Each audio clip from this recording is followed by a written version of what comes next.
നമ്മൾ നോക്കാൻ പോകുന്നത് 8/2/2025 ചോദിച്ച 10ാം തരം പ്രാഥമിക പരീക്ഷയുടെ 4ാം ഘട്ട ക്വസ്റ്റ്യൻ പേപ്പർ ആണ്. ക്വസ്റ്റ്യൻ പേപ്പർ കോഡ് വരുന്നത് 17/2025. അപ്പം ഒന്നാമത്തെ ക്വസ്റ്റ്യൻ, ഇന്ത്യൻ ഭരണഘടനയുടെ 7ാം പട്ടിക ചുവടെ നൽകിയിട്ടുള്ളവയിൽ ഏതുമായി ബന്ധപ്പെട്ടിരിക്കുന്നു? ഓപ്ഷൻ വായിക്കാം. ഓപ്ഷൻ എ, രാഷ്ട്രപതിയുടെയും പ്രധാനമന്ത്രിയുടെയും ചുമതലകൾ പരാമർശിക്കുന്നു. ഓപ്ഷൻ ബി, ഗോത്ര മേഖലകളിലെ ഭരണ സംവിധാനങ്ങളെ പരാമർശിക്കുന്നു. ഓപ്ഷൻ സി, കേന്ദ്ര സർക്കാരിനും സംസ്ഥാന സർക്കാരുകൾക്കുമായി നൽകിയിട്ടുള്ള അധികാര വിഭജനം പരാമർശിക്കുന്നു. ഓപ്ഷൻ ഡി പറയുന്നത് ഇന്ത്യൻ പാർലമെന്റിന്റെ പ്രധാന ചുമതലകൾ പരാമർശിക്കുന്നു. ഏതാണ്? അത് ഓപ്ഷൻ സി ആണ്. കേന്ദ്ര സർക്കാരിനും സംസ്ഥാന സർക്കാരുകൾക്കുമായുള്ള നൽകിയിട്ടുള്ള അധികാര വിഭജനം പരാമർശിക്കുന്നു. ഇനി ലിസ്റ്റുകളെ കുറിച്ച് പ്രതിപാദിക്കുന്ന ഭരണഘടനാ വകുപ്പ് ഏതാണ്? പട്ടിക 7ാം പട്ടികയ്ക്കകത്താണ് പറയുന്നത്. വകുപ്പ് ചോദിച്ചാല് 246 ആണ്. 246. അപ്പൊ ലിസ്റ്റുകളെ കുറിച്ച് പ്രതിപാദിക്കുന്ന ഭരണഘടനാ വകുപ്പ് അനുച്ഛേദം 246 പട്ടിക ചോദിച്ചാൽ 7 കേട്ടോ. ഇനി രണ്ടാമത്തെ ക്വസ്റ്റ്യൻ, ഇന്ത്യൻ ക്രിക്കറ്റ് താരം സച്ചിൻ ടെണ്ടുൽക്കറിന് ലഭ്യമായ അംഗീകാരങ്ങളിൽ ചിലതാണ് താഴെ നൽകിയിരിക്കുന്നത്. ശരിയായവ തിരഞ്ഞെടുക്കുക.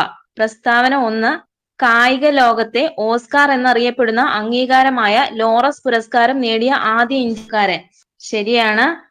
ഇന്ത്യൻ വ്യോമസേനയുടെ ഓണററി ഗ്രൂപ്പ് ക്യാപ്റ്റൻ പദവി ലഭിച്ച ആദ്യ വ്യക്തി. ഇത് ശരിയാണോ? അത് ശരിയാണ്. മൂന്നാമത്തെ പ്രസ്താവന വരുന്നത്, രാജ്യസഭയിലേക്ക് അനുച്ഛേദം 80 പ്രകാരം നാമനിർദ്ദേശം ചെയ്യപ്പെട്ട ആദ്യ മുഴുവൻ സമയ കായിക താരം. അതും ശരിയാണ്. തിരഞ്ഞെടുപ്പ് കമ്മീഷന്റെ നാഷണൽ ഐക്കണായി തിരഞ്ഞെടുക്കപ്പെട്ട ക്രിക്കറ്റ് താരം. ഇത് ശരിയാണോ? അതും ശരിയാണ് കേട്ടോ. അപ്പം ഇവിടെ നൽകിയിരിക്കുന്ന ഓപ്ഷൻ ഡി ആണ്. എല്ലാം ശരിയാണ്. അപ്പൊ ഒന്നുകൂടെ പറയാം. കായിക ലോകത്തെ ഓസ്കാർ എന്നറിയപ്പെടുന്ന അംഗീകാരമായ ലോറസ് പുരസ്കാരം നേടിയ ആദ്യ ഇന്ത്യക്കാരനാണ്. ഇന്ത്യൻ വ്യോമസേനയുടെ ഓണററി ഗ്രൂപ്പ് ക്യാപ്റ്റൻ പദവി ലഭിച്ച ആദ്യ വ്യക്തി, രാജ്യസഭയിലേക്ക് അനുച്ഛേദം 80 പ്രകാരം നാമനിർദ്ദേശം ചെയ്യപ്പെട്ട ആദ്യ മുഴുവൻ സമയ കായിക താരം, തിരഞ്ഞെടുപ്പ് കമ്മീഷന്റെ നാഷണൽ ഐക്കണായി തിരഞ്ഞെടുക്കപ്പെട്ട ക്രിക്കറ്റ് താരം. ഇനി ഖേൽ രത്ന പുരസ്കാരം ലഭിച്ച ആദ്യ ക്രിക്കറ്റ് താരം ആരാണെന്ന് വെച്ചാൽ അത് സച്ചിൻ ടെണ്ടുൽക്കർ ആണ് കേട്ടോ. ഖേൽ രത്ന പുരസ്കാരം ലഭിച്ച ആദ്യ ക്രിക്കറ്റ് താരം ആരാണെന്ന് വെച്ചാൽ അത് സച്ചിൻ ടെണ്ടുൽക്കർ ആണ്. ഇനി ഭാരതരത്ന നേടിയ ഏറ്റവും പ്രായം കുറഞ്ഞ വ്യക്തിയും ആദ്യ കായിക താരവും ആരാണെന്ന് വെച്ചാൽ അതും സച്ചിൻ ടെണ്ടുൽക്കർ ആണ് കേട്ടോ. അപ്പം ഖേൽ രത്ന പുരസ്കാരം ലഭിച്ച ആദ്യ ക്രിക്കറ്റ് താരം, ഭാരതരത്ന നേടിയ ഏറ്റവും പ്രായം കുറഞ്ഞ വ്യക്തിയും ആദ്യ കായിക താരവും ആരാണെന്ന് വെച്ചാൽ അത് സച്ചിൻ ടെണ്ടുൽക്കർ ആണ്. ഇനി മൂന്നാമത്തെ ക്വസ്റ്റ്യൻ നോക്കാം. കേരളത്തിലെ ചില പ്രശസ്ത കലാരൂപങ്ങളും അവയുടെ രൂപീകരണത്തിന് നേതൃത്വം നൽകിയവരുടെ പേരുകളുമാണ് ചുവടെ നൽകിയിരിക്കുന്നത്. ശരിയായ ജോഡി കണ്ടെത്തുക. അപ്പം കേരള നടനത്തിന്റെ ഉപജ്ഞാതാവിനെയാണ് ചോദിച്ചിരിക്കുന്നത്. ആരാ? കേരള നടനത്തിന്റെ ഉപജ്ഞാതാവാണ് ഗുരു ഗോപിനാഥ്. ഇനി പറഞ്ഞിരിക്കുന്നത് യക്ഷഗാനത്തിന്റെ ഉപജ്ഞാതാവാണ് പാർത്ഥിസുബ്ബൻ. ഇനി ചവിട്ട് നാടകത്തിന്റെ ഉപജ്ഞാതാവ് ആരാണെന്ന് ചോദിച്ചാല് അത് ചിന്നത്തമ്പി പിള്ളയാണ് കേട്ടോ. ചിന്നത്തമ്പി പിള്ള. കൂടിയാട്ടത്തിന്റെ ഉപജ്ഞാതാവ് ആരാണെന്ന് ചോദിച്ചാല് അത് ഗുരുമണി മാധവ ചാക്യാര്. അപ്പൊ ഒന്നുകൂടെ പറയാം. കേരള നടനത്തിന്റെ ഉപജ്ഞാതാവ് ഗുരു ഗോപിനാഥ്, യക്ഷഗാനത്തിന്റെ ഉപജ്ഞാതാവ് പാർത്ഥിസുബ്ബൻ, ചവിട്ട് നാടകത്തിന്റെ ഉപജ്ഞാതാവ് ആരാണെന്ന് വെച്ചാല് അത് ചിന്നത്തമ്പി പിള്ളയാണ്. ഇനി കൂടിയാട്ടത്തിന്റെ ഉപജ്ഞാതാവ് ആരാണെന്ന് വെച്ചാല് അത് ഗുരു മാണി മാധവ ചാക്യാരാണ് കേട്ടോ. ഇവിടെ ആൻസർ ആയിട്ട് വരുന്നത് ഓപ്ഷൻ എ ആണ്. ഇനി നാലാമത്തെ ക്വസ്റ്റ്യൻ, ലിഗ്നോസാറ്റുമായി ബന്ധപ്പെട്ട ശരിയായ പ്രസ്താവന ഏത്? ഓപ്ഷൻ വായിക്കാം. ഓപ്ഷൻ എ, സങ്കീർണമായ ഓർഗാനിക് പോളിമറുകളുടെ ഒരു വിഭാഗമാണിത്. ഓപ്ഷൻ ബി, ലോകത്തിൽ ആദ്യമായി തടി കൊണ്ട് നിർമ്മിച്ച ഉപഗ്രഹമാണിത്. ഓപ്ഷൻ സി, ലോഹ നിർമ്മാണത്തിലെ പ്രധാന ധാതു വിഭാഗമാണിത്. ഓപ്ഷൻ ഡി, വളരെ മൃദുവായതും തവിട്ട് നിറത്തിലുള്ളതുമായിട്ടുള്ള അവസാദ ശിലയാണിത്. ഏതാ? ലിഗ്നോസാറ്റ്. അത് ഓപ്ഷൻ ബി ആണ്. ലോകത്തിൽ ആദ്യമായി തടി കൊണ്ട് നിർമ്മിച്ച ഉപഗ്രഹമാണ് കേട്ടോ. ലിഗ്നോസാറ്റ് എന്ന് പറയുന്നത് ലോകത്തിൽ ആദ്യമായി തടി കൊണ്ട് നിർമ്മിച്ച ഉപഗ്രഹമാണ്. ഇനി ലിഗ്നോസാറ്റ് ഉപഗ്രഹം വിക്ഷേപിച്ച തീയതിയാണ് 2024 നവംബർ 5 കേട്ടോ. ലിഗ്നോസാറ്റ് ഉപഗ്രഹം വിക്ഷേപിച്ച തീയതി എന്നാണെന്ന് ചോദിച്ചാല് അത് 2024 നവംബർ 5 ലിഗ്നോസാറ്റിന്റെ വിക്ഷേപണത്തിനായി ഉപയോഗിച്ച റോക്കറ്റ് ഏതാണെന്ന് ചോദിച്ചാല് അത് സ്പേസ് എക്സിന്റെ ഫാൽക്കൺ 9 ആണ് കേട്ടോ. ലിഗ്നോസാറ്റിന്റെ വിക്ഷേപണത്തിനായി ഉപയോഗിച്ച റോക്കറ്റ് ഏതാണെന്ന് ചോദിച്ചാല് അത് സ്പേസ് എക്സിന്റെ ഫാൽക്കൺ 9 ആണ്. ഇനി അഞ്ചാമത്തെ ക്വസ്റ്റ്യൻ, ഇന്ത്യയുടെ സാമ്പത്തിക അതിർത്തിയിൽ ഉൾപ്പെടാത്തത്. ഓപ്ഷൻ വായിക്കാം. ഓപ്ഷൻ എ വ്യോമ അതിർത്തി, ജല അതിർത്തി. ഓപ്ഷൻ ബി മറ്റൊരു രാജ്യത്ത് സ്ഥിതി ചെയ്യുന്ന രാജ്യത്തിന്റെ എംബസികൾ, ഹൈ കമ്മീഷനുകൾ. ഓപ്ഷൻ സി ഇന്ത്യക്കകത്തുള്ള മറ്റു രാജ്യങ്ങളുടെ എംബസികൾ, ഹൈ കമ്മീഷനുകൾ. ഓപ്ഷൻ ഡി കസ്റ്റംസ് നിയന്ത്രണത്തിന് കീഴിലുള്ള ഓഫ്ഷോർ സംരംഭങ്ങൾ നടത്തുന്ന ഫ്രീ സോണുകൾ. ക്വസ്റ്റ്യൻ ഒന്നുകൂടെ പറയാം. ഇന്ത്യയുടെ സാമ്പത്തിക അതിർത്തിയിൽ ഉൾപ്പെടാത്തത്. ഓപ്ഷൻ എ വ്യോമ അതിർത്തി, ജല അതിർത്തി. ഓപ്ഷൻ ബി മറ്റൊരു രാജ്യത്ത് സ്ഥിതി ചെയ്യുന്ന രാജ്യത്തിന്റെ എംബസികൾ, ഹൈ കമ്മീഷനുകൾ. ഓപ്ഷൻ സി ഇന്ത്യക്കകത്തുള്ള മറ്റു രാജ്യങ്ങളുടെ എംബസികൾ, ഹൈ കമ്മീഷനുകൾ. ഓപ്ഷൻ ഡി കസ്റ്റംസ് നിയന്ത്രണത്തിന് കീഴിലുള്ള ഓഫ്ഷോർ സംരംഭങ്ങൾ നടത്തുന്ന ഫ്രീ സോണുകൾ.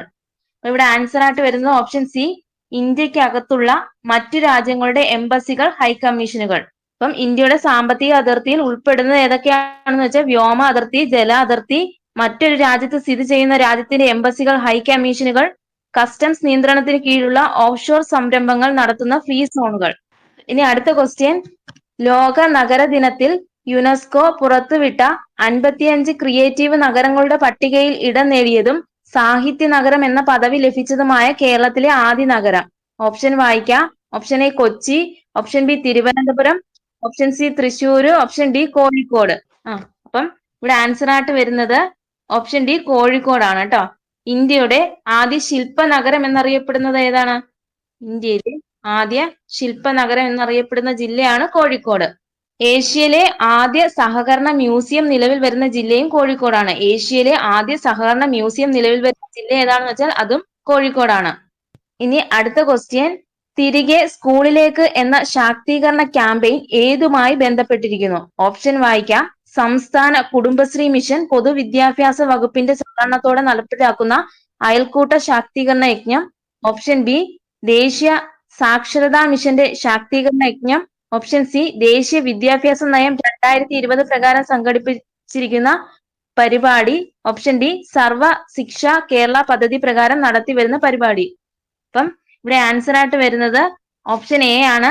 സംസ്ഥാന കുടുംബശ്രീ മിഷൻ പൊതുവിദ്യാഭ്യാസ വകുപ്പിന്റെ സഹകരണത്തോടെ നടപ്പിലാക്കുന്ന അയൽക്കൂട്ട ശാക്തീകരണ യജ്ഞമാണ് തിരികെ സ്കൂളിലേക്ക് എന്ന് പറയുന്നത്. ഇനി എന്നാണ് കുടുംബശ്രീ ഉദ്ഘാടനം ചെയ്യപ്പെട്ടത്? എന്നാണ് കുടുംബശ്രീ ഉദ്ഘാടനം ചെയ്യപ്പെട്ടത്? അത് 1998 മെയ് 17-നാണ് കേട്ടോ. 1998 മെയ് 17-നാണ്. ഇനി കുടുംബശ്രീ പദ്ധതിയുടെ ഗവേണിംഗ് ബോഡിയുടെ അധ്യക്ഷൻ എപ്പോഴും തദ്ദേശ സ്വയംഭരണ വകുപ്പ് മന്ത്രിയാണ്. കുടുംബശ്രീ പദ്ധതിയുടെ ഗവേണിംഗ് ബോഡിയുടെ അധ്യക്ഷൻ ആരാണെന്ന് ചോദിച്ചാൽ അത് തദ്ദേശ സ്വയംഭരണ വകുപ്പ് മന്ത്രിയാണ്. ഇനി എട്ടാമത്തെ ക്വസ്റ്റ്യൻ, ഗിഗ് പ്ലാറ്റ്ഫോം തൊഴിലാളികളുമായി ബന്ധപ്പെട്ട് നൽകിയിരിക്കുന്ന ഉചിതമായ ആശയങ്ങൾ തിരിച്ചറിയുക. ക്വസ്റ്റ്യൻ ഒന്നുകൂടെ പറയാം. ഗിഗ് പ്ലാറ്റ്ഫോം തൊഴിലാളികളുമായി ബന്ധപ്പെട്ട് നൽകിയിരിക്കുന്ന ഉചിതമായ ആശയങ്ങൾ തിരിച്ചറിയുക. പ്രസ്താവന വായിക്കാം. ഗിഗ് പ്ലാറ്റ്ഫോം തൊഴിലാളികൾക്ക് ആവശ്യാനുസരണം കമ്പനിയുമായി ഔപചാരിക കരാറുകളിൽ ഏർപ്പെടാൻ സാധിക്കുന്നില്ല. രണ്ടാമത്തെ പ്രസ്താവന പറയുന്നത് താൽക്കാലികവും സമയബന്ധിതവുമായി പൂർത്തിയാക്കേണ്ട തൊഴിലുകളാണിവ. മൂന്നാമത്തെ പ്രസ്താവന ഒരേ സമയം ഒന്നിലധികം സ്ഥാപനങ്ങളിൽ ജോലി ചെയ്യുവാൻ സാധിക്കുന്നു. ഏതൊക്കെ പ്രസ്താവന ശരി? അത് 2ഉം 3ഉം ആണ് കേട്ടോ. ഓപ്ഷൻ ബി ആണ് വരുന്നത്. 2ഉം 3ഉം മാത്രമാണ് ഇവിടെ ശരിയായിട്ട് വരുന്നത്. താൽക്കാലികവും സമയബന്ധിതവുമായി പൂർത്തിയാക്കേണ്ട തൊഴിലുകളാണിവ. ഒരേ സമയം ഒന്നിലധികം സ്ഥാപനങ്ങളിൽ ജോലി ചെയ്യുവാൻ സാധിക്കുന്നു. ഇനി അടുത്ത ക്വസ്റ്റ്യൻ, രാഷ്ട്രപതി ഭവനിലെ ദർബാർ ഹാളിന്റെ പുതിയ പേര്. ഓപ്ഷൻ വായിക്കാം. അശോക മണ്ഡപം, ഓപ്ഷൻ ബി ആസ്ഥാന മണ്ഡപം, ഓപ്ഷൻ സി മഹാമണ്ഡപം, ഓപ്ഷൻ ഡി ഗണതന്ത്ര മണ്ഡപം. ഏതാ? അത് ഓപ്ഷൻ ഡി ഗണതന്ത്ര മണ്ഡപമാണ് കേട്ടോ. രാഷ്ട്രപതി ഭവനിലെ ദർബാർ ഹാളിന്റെ പുതിയ പേരാണ് ഗണതന്ത്ര മണ്ഡപം. ഇനി 10ാമത്തെ ക്വസ്റ്റ്യൻ ക്യാൻസൽ ആണ്. 11ാമത്തെ ക്വസ്റ്റ്യൻ വായിക്കാം. സിന്ധു നദിയുടെ പോഷക നദികളിൽ താഴെ കൊടുത്തിരിക്കുന്നവയിൽ ശരിയായത് ഏത്? ഓപ്ഷൻ വായിക്കാം.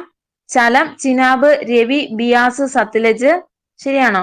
അപ്പൊ ആൻസർ ആയിട്ട് വരുന്നത് ഓപ്ഷൻ എ ആണ്. ചലം, ചിനാബ്, രവി, ബിയാസ്, സത്ലജ് ഇവയാണ് സിന്ധു നദിയുടെ പോഷക നദികളായിട്ട് വരുന്നത്. ഇനി സിന്ധു നദി ഇന്ത്യയിലൂടെ ഒഴുകുന്ന നീളം എത്രയാണ്? സിന്ധു നദി ഇന്ത്യയിലൂടെ ഒഴുകുന്ന നീളം എത്രയാണെന്ന് വെച്ചാൽ എത്ര? അത് 709 കിലോമീറ്റർ ആണ്. 709 കിലോമീറ്റർ ആണ് കേട്ടോ. ഇനി ഇന്ത്യയില് ഗിരികന്ധരങ്ങൾ സൃഷ്ടിക്കുന്ന ഏക നദി ഏതാണെന്നും പടിഞ്ഞാറോട്ട് ഒഴുകുന്ന ഏക ഹിമാലയൻ നദി ഏതാണെന്ന് ചോദിച്ചാൽ അത് സിന്ധു നദിയാണ്. ഇതാണ് ഇന്ത്യയില് ഗിരികന്ധരങ്ങൾ സൃഷ്ടിക്കുന്ന ഏക നദി, പടിഞ്ഞാറോട്ട് ഒഴുകുന്ന ഏക ഹിമാലയൻ നദി എന്നൊക്കെ ചോദിച്ചാൽ അത് സിന്ധു നദിയാണ് കേട്ടോ. ഇനി അടുത്ത ക്വസ്റ്റ്യൻ, ഇന്ത്യയിലെ കാർഷിക കാലങ്ങളിലെ റാബിയുടെ ശരിയായ വിളയിറക്കൽ കാലം. ഓപ്ഷൻ വായിക്കാം. Option A March, option B June, option C November മധ്യം, ഓപ്ഷൻ ഡി ഡിസംബർ. ഏതാണ്? അത് ഓപ്ഷൻ സി നവംബർ മധ്യത്തിലാണ് കേട്ടോ. ഇന്ത്യയിലെ കാർഷിക കാലങ്ങളിലെ റാബിയുടെ ശരിയായ വിളയിറക്കൽ കാലം എന്താണെന്ന് ചോദിച്ചാൽ അത് ഓപ്ഷൻ സി നവംബർ മധ്യമാണ്. ഇനി അടുത്ത ക്വസ്റ്റ്യൻ, കോട്ടണോപോളിസ് എന്ന് വിശേഷിപ്പിക്കുന്ന ഇന്ത്യൻ നഗരം ഏതാണ്? ഓപ്ഷൻ വായിക്കാം. Option A Kolkata, option B Delhi, option C Hyderabad, option D Mumbai. അത് ഓപ്ഷൻ ഡി മുംബൈ ആണ് കേട്ടോ. കോട്ടണോപോളിസ് എന്ന് വിശേഷിപ്പിക്കുന്ന ഇന്ത്യൻ നഗരം ഏതാണെന്ന് വെച്ചാൽ അത് ഓപ്ഷൻ ഡി മുംബൈ ആണ്. ഇനി അടുത്ത ക്വസ്റ്റ്യൻ, 1959 ജർമ്മനിയുടെ സാങ്കേതിക സഹായത്തോടെ സ്ഥാപിതമായ ഇന്ത്യയിലെ ഇരുമ്പുരുക്ക് ശാല. ഓപ്ഷൻ വായിക്കാം. Option A Hindustan steel limited Bhilai, option B Hindustan steel limited Rourkela, option C Hindustan steel limited Durgapur, option D Hindustan steel limited Bokaro. ഏതാണ്? അത് option B Hindustan steel limited Rourkela. Bhilai ഏത് രാജ്യവുമായിട്ട് സഹകരിച്ചതാണ് ഭിലായി? അത് റഷ്യ ആണ് കേട്ടോ. റഷ്യ. റൂർക്കേല ആകുമ്പോൾ ജർമ്മനി. റൂർക്കേല ജർമ്മനി. ഇനി ദുർഗാപൂരുമായിട്ട് സഹകരിച്ച രാജ്യം ഏതാണെന്ന് വെച്ചാൽ അത് ബ്രിട്ടൻ ആണ്. ബൊക്കാറോയുമായി അത് റഷ്യ ആണ് കേട്ടോ. ബൊക്കാറോയുമായി സഹകരിച്ച രാജ്യം ഏതാണെന്ന് വെച്ചാൽ അത് റഷ്യയാണ്. ഇനി അടുത്ത ക്വസ്റ്റ്യൻ, ഇന്ത്യയിലെ 6 വരി പാതയായ സൂപ്പർ ഹൈവേകളെ ചേർത്ത് സുവർണ ചതുഷ്കോണ സൂപ്പർ ഹൈവേ എന്ന പേര് നൽകിയിട്ടുള്ള റോഡ് ഏതെല്ലാം നഗരങ്ങളെ തമ്മിൽ ബന്ധിപ്പിക്കുന്നു? ഓപ്ഷൻ വായിക്കാം. Option A Delhi, Mumbai, Hyderabad, Kolkata, option B Delhi, Mumbai, Chennai, Kolkata, option C Delhi, Ahmedabad, Chennai, Kolkata, option D Delhi, Hyderabad, Ahmedabad, Kolkata. ഏതാ? അത് ഓപ്ഷൻ ബി ഡൽഹി, മുംബൈ, ചെന്നൈ, കൊൽക്കത്തയാണ്. അപ്പോൾ ഇന്ത്യയിലെ 6 വരി പാതയായ സൂപ്പർ ഹൈവേകളെ ചേർത്ത് സുവർണ ചതുഷ്കോണ സൂപ്പർ ഹൈവേ എന്ന പേര് നൽകിയിട്ടുള്ള റോഡുകൾ ഏതൊക്കെയാണെന്ന് ചോദിച്ചാല് അത് ഡൽഹി, മുംബൈ, ചെന്നൈ, കൊൽക്കത്തയാണ്. ഇനി അടുത്ത ക്വസ്റ്റ്യൻ, 1956 നവംബർ 1 കേരള സംസ്ഥാനം രൂപീകൃതമായപ്പോൾ തിരുവിതാംകൂറിന്റെ ഭാഗമായിരുന്ന ഏതെല്ലാം താലൂക്കുകളാണ് മദുരാശി സംസ്ഥാനത്തിന് വിട്ടുകൊടുത്തത്? ഓപ്ഷൻ വായിക്കാം. Option A Thovalai, Agastheeswaram, Kalkulam, Vilavancode, option B Thovalai, Agastheeswaram, Thiruvattar, Vilavancode, option C Thovalai, Agastheeswaram, Kalkulam, Thiruvattar, option D Thovalai, Thiruvattar, Kalkulam, Vilavancode. അപ്പം ഇവിടെ ആൻസർ ആയിട്ട് വരുന്നത് തോവാള, അഗസ്തീശ്വരം, കൽക്കുളം, വിളവൻകോട്. ഓപ്ഷൻ എ ആണ് വരുന്നത്. അപ്പൊ 1956 നവംബർ 1 കേരള സംസ്ഥാനം രൂപീകൃതമായപ്പോൾ തിരുവിതാംകൂറിന്റെ ഭാഗമായിരുന്ന താലൂക്കുകൾ ഏതൊക്കെയാണെന്ന് ചോദിച്ചാല് അത് തോവാള, അഗസ്തീശ്വരം, കൽക്കുളം, വിളവൻകോട്. ഇനി അടുത്ത ക്വസ്റ്റ്യൻ, ഡോക്ടർ DS കോത്താരി കമ്മീഷന്റെ ശുപാർശകളിൽ ഉൾപ്പെടാത്തത് താഴെ പറയുന്നവ ഏതാണ്? ഓപ്ഷൻ വായിക്കാം. 10+2+3 മാതൃകയിൽ വിദ്യാഭ്യാസം നടപ്പാക്കണം, സെക്കൻഡറി തലത്തിൽ തൊഴിലധിഷ്ഠിത വിദ്യാഭ്യാസം നടപ്പിലാക്കണം, സി പറയുന്നത് ത്രിഭാഷാ പദ്ധതി നടപ്പിലാക്കണം, ഓപ്ഷൻ ഡി പറയുന്നത് മൂല്യ വിദ്യാഭ്യാസത്തിന് ഊന്നൽ നൽകണം. അപ്പം ഇവിടെ ആൻസർ ആയിട്ട് വരുന്നത് ഓപ്ഷൻ സി ത്രിഭാഷാ പദ്ധതി നടപ്പിലാക്കണം. ഡോക്ടർ DS കോത്താരി കമ്മീഷന്റെ ശുപാർശകളിൽ ഉൾപ്പെടാത്തത് ഏതാണെന്ന് വെച്ചാൽ അത് ഓപ്ഷൻ സി ത്രിഭാഷാ പദ്ധതി നടപ്പിലാക്കണം. അപ്പം DS കോത്താരി കമ്മീഷന്റെ ശുപാർശകളിൽ ഉൾപ്പെടുന്ന ഏതൊക്കെയാണെന്ന് വെച്ചാല് 10+2+3 മാതൃകയിൽ വിദ്യാഭ്യാസം നടപ്പിലാക്കണം, സെക്കൻഡറി തലത്തിൽ തൊഴിലധിഷ്ഠിത വിദ്യാഭ്യാസം നടപ്പിലാക്കണം, മൂല്യ വിദ്യാഭ്യാസത്തിന് ഊന്നൽ നൽകണം. ഇന്നലെ നമ്മളിത് ഡീറ്റെയിൽഡ് ആയിട്ട് നോക്കിയതാണ് കേട്ടോ. 10+2+ മാതൃകയിൽ വിദ്യാഭ്യാസം നടപ്പിലാക്കണം, സെക്കൻഡറി തലത്തിൽ തൊഴിലധിഷ്ഠിത വിദ്യാഭ്യാസം നടപ്പിലാക്കണം, പിന്നെന്താ മൂല്യ വിദ്യാഭ്യാസത്തിന് ഊന്നൽ നൽകണം. ഇവയൊക്കെ DS കോത്താരി കമ്മീഷന്റെ ശുപാർശകളിൽ ഉൾപ്പെടുന്നതാണ് കേട്ടോ. 10+2+ മാതൃകയിൽ വിദ്യാഭ്യാസം നടപ്പിലാക്കണം, സെക്കൻഡറി തലത്തിൽ തൊഴിലധിഷ്ഠിത വിദ്യാഭ്യാസം നടപ്പിലാക്കണം, പിന്നെന്താണ് മൂല്യ വിദ്യാഭ്യാസത്തിന് ഊന്നൽ നൽകണം. ഇവയൊക്കെ DS കോത്താരി കമ്മീഷന്റെ ശുപാർശകളിൽ ഉൾപ്പെടുന്നതാണ്. ത്രിഭാഷാ പദ്ധതി നടപ്പിലാക്കണം, അത് ലക്ഷ്മണ സ്വാമി മുതലിയാർ കമ്മീഷന്റെ ആണ് കേട്ടോ. ലക്ഷ്മണ സ്വാമി മുതലിയാർ കമ്മീഷന്റെ ശുപാർശകളിൽ പെടുന്നതാണ്. സെക്കൻഡറി എഡ്യൂക്കേഷൻ കമ്മീഷൻ എന്നറിയപ്പെടുന്ന ലക്ഷ്മണസ്വാമി മുതലിയാർ കമ്മീഷന് ഉൾപ്പെടുന്നതാണ്. ഇനി അടുത്ത ക്വസ്റ്റ്യൻ, കേരളത്തിലെ ഏത് നിയമസഭാ മണ്ഡലത്തിലേക്കുള്ള ഉപതിരഞ്ഞെടുപ്പിലാണ് ആദ്യമായി ഇലക്ട്രോണിക് വോട്ടിംഗ് മെഷീൻ പരീക്ഷിച്ചതെന്ന് ചോദിച്ചാല് ഓപ്ഷൻ വായിക്കാം. Option A Aroor, option B Paravur, option C Punalur, option D Peravoor. അത് ഓപ്ഷൻ ബി പരവൂരാണ് കേട്ടോ, പരവൂർ. അപ്പം കേരളത്തിലെ ഏത് നിയോജക മണ്ഡലത്തിലേക്കുള്ള ഉപതെരഞ്ഞെടുപ്പിലാണ് ആദ്യമായി ഇലക്ട്രോണിക് വോട്ടിംഗ് മെഷീൻ പരീക്ഷിച്ചത് എന്ന് ചോദിച്ചാല് അത് പറവൂർ. ഇന്ത്യയിൽ ആദ്യമായിട്ട് ഇലക്ട്രോണിക് വോട്ടിംഗ് മെഷീൻ ഉപയോഗിച്ച് തിരഞ്ഞെടുപ്പ് നടന്ന വർഷം എന്നാന്ന് വെച്ചാൽ അതെന്താണ്? 1982 കേട്ടോ. 1982 വടക്കൻ പറവൂർ മണ്ഡലം. ഇനി അടുത്ത ക്വസ്റ്റ്യൻ, തമിഴ്നാട്ടിലെ നെയ്വേലിയിൽ നിന്നും ലഭിക്കുന്ന ഇന്ധനക്ഷമത കുറഞ്ഞ കൽക്കരി താഴെ പറയുന്നവയിൽ ഏതാണ്? Option A peat, option B anthracite, option C bituminous, option D lignite. ഏതാണ്? അത് ഓപ്ഷൻ ഡി ലിഗ്നൈറ്റ് ആണ്. തമിഴ്നാട്ടിലെ നെയ്വേലിയിൽ നിന്ന് ലഭിക്കുന്ന ഇന്ധനക്ഷമത കുറഞ്ഞ കൽക്കരി ഏതാണെന്ന് വെച്ചാല് അത് ലിഗ്നൈറ്റ് ആണ്. ഇനി അടുത്ത ക്വസ്റ്റ്യൻ, സാമൂഹിക പരിഷ്കർത്താക്കളും അവർ രൂപം നൽകിയ പ്രസ്ഥാനങ്ങളുമാണ് താഴെ നൽകിയിട്ടുള്ളത് തെറ്റായി രേഖപ്പെടുത്തിയിരിക്കുന്നത് കണ്ടെത്തുക. ഓപ്ഷൻ വായിക്കാം. Option A Vagbhatananda Atmavidya Sabha, V T Bhattathiripad Yogakshema Sabha, Kumaragurudevan സമത്വ സമാജം, പണ്ഡിറ്റ് കറുപ്പൻ അരേ സമാജം. അപ്പൊ ഇവിടെ ആൻസർ ആയിട്ട് വരുന്നത് ഓപ്ഷൻ സി കുമാരഗുരുദേവൻ സമത്വ സമാജമാണ് കേട്ടോ, തെറ്റായിട്ടുള്ള ഓപ്ഷൻ പറഞ്ഞിരിക്കുന്നത്. അപ്പം ഈ സമത്വ സമാജം ആരുടെയാണ്? അത് വൈകുണ്ഠ സ്വാമികളുടെയാണ് കേട്ടോ. ഇനി അടുത്ത ക്വസ്റ്റ്യൻ, ഇന്ത്യൻ സംസ്കാരത്തിൽ ആകൃഷ്ടയായി 1893 ഇന്ത്യൻ പൗരത്വം സ്വീകരിച്ച ഐറിഷ് വനിത. ഓപ്ഷൻ വായിക്കാം. Option A Aruna Asif Ali, option B Sarojini Naidu, option C madam Cama, option D Annie Besant. അത് ഓപ്ഷൻ ഡി ആനി ബസന്റ് ആണ് കേട്ടോ, ആനി ബസന്റ്. ആനി ബസന്റ് 1893 ചിക്കാഗോയിൽ നടന്ന സർവമത സമ്മേളനത്തിൽ തിയോസഫിക്കൽ സൊസൈറ്റിയുടെ പ്രതിനിധാനം ചെയ്ത നവോത്ഥാന നായികയാണ് കേട്ടോ. 1893 ചിക്കാഗോയിൽ നടന്ന സർവമത സമ്മേളനത്തിൽ തിയോസഫിക്കൽ സൊസൈറ്റിയെ പ്രതിനിധാനം ചെയ്ത നവോത്ഥാന നായികയാണ് കേട്ടോ. ഇനി സ്വാതന്ത്ര്യം ബ്രിട്ടന്റെ ഔദാര്യമല്ല ഇന്ത്യയുടെ അവകാശമാണ് എന്ന് പ്രഖ്യാപിച്ച വനിത ആരാണെന്ന് വെച്ചാൽ അതും ആനി ബസന്റ് ആണ് കേട്ടോ. സ്വാതന്ത്ര്യം ബ്രിട്ടന്റെ ഔദാര്യമല്ല ഇന്ത്യയുടെ അവകാശമാണ് എന്ന് പ്രഖ്യാപിച്ച വനിതയാണ് ആനി ബസന്റ്. INC പ്രസിഡന്റായ ആദ്യ വനിത ആരാണെന്ന് വെച്ചാൽ അത് ആനി ബസന്റ് ആണ്. എന്താണ്? INC പ്രസിഡന്റായ ആദ്യ വനിത ആരാണെന്ന് ചോദിച്ചാൽ അത് ആനി ബസന്റ് ആണ്. 22ാമത്തെ ക്വസ്റ്റ്യൻ, നിസ്സഹരണ പ്രസ്ഥാനം നിർത്തിവയ്ക്കാൻ ഗാന്ധിജിയെ പ്രേരിപ്പിച്ച സംഭവം ഏത്? ഓപ്ഷൻ വായിക്കാം. ഓപ്ഷൻ എ ജാലിയൻ വാലാബാഗ് കൂട്ടക്കൊല, ഓപ്ഷൻ ബി ചൗരി ചൗര സംഭവം, ഓപ്ഷൻ സി ഉപ്പ് സത്യാഗ്രഹം, ഓപ്ഷൻ ഡി ചമ്പാരൻ സത്യാഗ്രഹം. ഏതാ? അത് ഓപ്ഷൻ ബി ചൗരി ചൗര സംഭവമാണ്. എന്നാണ് ചൗരി ചൗര സംഭവം നടന്ന തീയതി? അത് 1922 ഫെബ്രുവരി 5-നാണ് കേട്ടോ. 1922 ഫെബ്രുവരി 5-നാണ് ചൗരി ചൗര സംഭവം നടന്നത്. ഇനി അടുത്ത ക്വസ്റ്റ്യൻ, 1857 ഒന്നാം സ്വാതന്ത്ര്യ സമരത്തിൽ ഇന്ത്യയുടെ ചക്രവർത്തിയായി പ്രഖ്യാപിക്കപ്പെട്ട ഭരണാധികാരി. ഓപ്ഷൻ വായിക്കാം. Option A Nana Sahib, option B Tantia Tope, option C Rani Lakshmibai, option D Bahadur Shah രണ്ടാമൻ. ഏതാണ്? അത് ഓപ്ഷൻ ഡി ബഹദൂർ ഷാ രണ്ടാമനാണ്, ബഹദൂർ ഷാ രണ്ടാമൻ. ഇനി അടുത്ത ക്വസ്റ്റ്യൻ, ലോകമാന്യ എന്ന് ജനങ്ങൾ ആദരവോടെ വിളിച്ച സ്വാതന്ത്ര്യ സമര സേനാനി. ഓപ്ഷൻ വായിക്കാം. Option A Balagangadhara Tilak, option B Bipin Chandra Pal, option C Lala Lajpat Rai, option D Gopalakrishna Gokhale. ഏതാണ് ലോകമാന്യ? അത് ഓപ്ഷൻ എ ബാലഗംഗാധര തിലകാണ്. ഇന്ത്യൻ അശാന്തിയുടെ പിതാവ് എന്നറിയപ്പെടുന്ന ആരാണ്? ഇന്ത്യൻ അശാന്തിയുടെ പിതാവ് അത് ബാലഗംഗാധര തിലകാണ് കേട്ടോ, ബാലഗംഗാധര തിലക്. ബാലഗംഗാധര തിലകിനെ ഇന്ത്യൻ അശാന്തിയുടെ പിതാവ് എന്ന് വിശേഷിപ്പിച്ചത് ആരാണ്? അത് വാലന്റൈൻ ഷിറോൾ ആണ് കേട്ടോ. ബാലഗംഗാധര തിലകിനെ ഇന്ത്യൻ അശാന്തിയുടെ പിതാവ് എന്ന് വിശേഷിപ്പിച്ചത് ആരാണെന്ന് ചോദിച്ചാല് വാലന്റൈൻ ഷിറോൾ ആണ്, വാലന്റൈൻ ഷിറോൾ.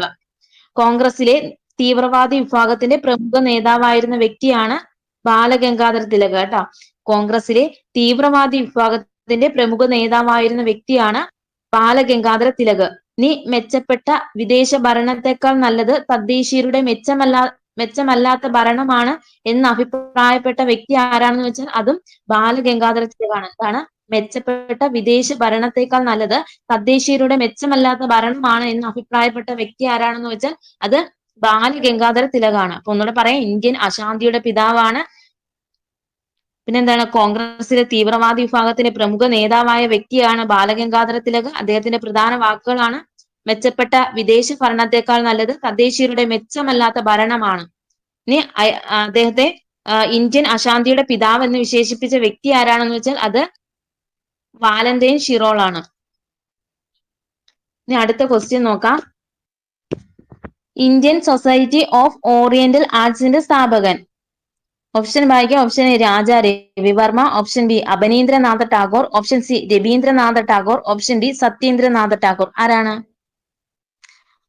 അത് ഓപ്ഷൻ ബി അബനീന്ദ്രനാഥ ടാഗോർ ആണ്. ഇന്ത്യൻ സൊസൈറ്റി ഓഫ് ഓറിയന്റൽ ആർട്സിന്റെ സ്ഥാപകൻ ആരാണെന്ന് വെച്ചാൽ അത് അബനീന്ദ്രനാഥ ടാഗോർ ആണ്. ഇനി ഭാരത് മാത എന്ന ജലഛായ ചിത്രം വരച്ച ആരാണ്? ഭാരത് മാത അതും അബനീന്ദ്രനാഥ ടാഗോർ ആണ് കേട്ടോ. ഭാരത് മാത എന്ന ജലഛായ ചിത്രം വരച്ച ആരാണെന്ന് വെച്ചാൽ അത് അബനീന്ദ്രനാഥ ടാഗോർ ആണ്. ഇനി ഇന്ത്യൻ സൊസൈറ്റി ഓഫ് ഓറിയന്റൽ ആർട്സിന്റെ സ്ഥാപകൻ ആരാണെന്ന് വെച്ചാൽ അതാരാണ്? Indian society of oriental arts അത് സ്ഥാപിച്ചതും അബനീന്ദ്രനാഥ ടാഗോർ ആണ് കേട്ടോ. ഇന്ത്യൻ ചിത്രകലയെ പാശ്ചാത്യ സ്വാധീനത്തിൽ നിന്നും മോചിപ്പിക്കാനും പൗരസ്ത്യ ചിത്രകലയെ പ്രോത്സാഹിപ്പിക്കാനുമായി അബനീന്ദ്രനാഥ ടാഗോർ ആരംഭിച്ച സ്ഥാപനമാണ് Indian society of oriental arts എന്ന് പറയുന്നത്. ഇന്ത്യൻ ചിത്രകലയെ പാശ്ചാത്യ സ്വാധീനത്തിൽ നിന്ന് മോചിപ്പിക്കാനും പൗരസ്ത്യ ചിത്രകലയെ പ്രോത്സാഹിപ്പിക്കാനുമായി അബനീന്ദ്രനാഥ ടാഗോർ ആരംഭിച്ച സ്ഥാപനം ഏതാണെന്ന് വെച്ചാൽ അത് Indian society of oriental arts ആണ് കേട്ടോ. ഇനി അടുത്ത ക്വസ്റ്റ്യൻ, ഇന്ത്യയില് സാമ്പത്തിക ആസൂത്രണത്തിന് വേണ്ടി 1950 നിലവിൽ വന്ന ആസൂത്രണ കമ്മീഷന്റെ പുതിയ പേര്. ഓപ്ഷൻ വായിക്കാം. Option A NITI Aayog, option B national statistical office, option C GST സമിതി, option D union public service commission. ഏതാണ്? അത് ഓപ്ഷൻ എ നീതി ആയോഗ് ആണ് കേട്ടോ. ഇന്ത്യയില് സാമ്പത്തിക ആസൂത്രണത്തിന് വേണ്ടി 1950 നിലവിൽ വന്ന ആസൂത്രണ കമ്മീഷന്റെ പുതിയ രൂപമാണ് നീതി ആയോഗ് എന്ന് പറയുന്നത്. ഇനി അടുത്ത question, poverty and un British rule in India എന്ന പുസ്തകം രചിച്ചതാരാണ്? അത് ഓപ്ഷൻ സി ദാദാബായ് നവറോജിയാണ്. Poverty and un British rule in India എന്ന പുസ്തകം രചിച്ചത് അത് ദാദാബായ് നവറോജിയാണ് കേട്ടോ. ഇനി ചോദിക്കാം, ഇന്ത്യൻ നാഷണൽ കോൺഗ്രസിന് ആ പേര് നിർദ്ദേശിച്ച വ്യക്തി ആരാണ്? ഇന്ത്യൻ നാഷണൽ കോൺഗ്രസിന് ആ പേര് നിർദ്ദേശിച്ച വ്യക്തി ആരാണെന്ന് ചോദിച്ചാല് അതും ദാദാബായ് നവറോജിയാണ്. ഇന്ത്യയുടെ വന്ധ്യ വയോധികൻ എന്നറിയപ്പെടുന്നത് ദാദാബായ് നവറോജിയാണ്.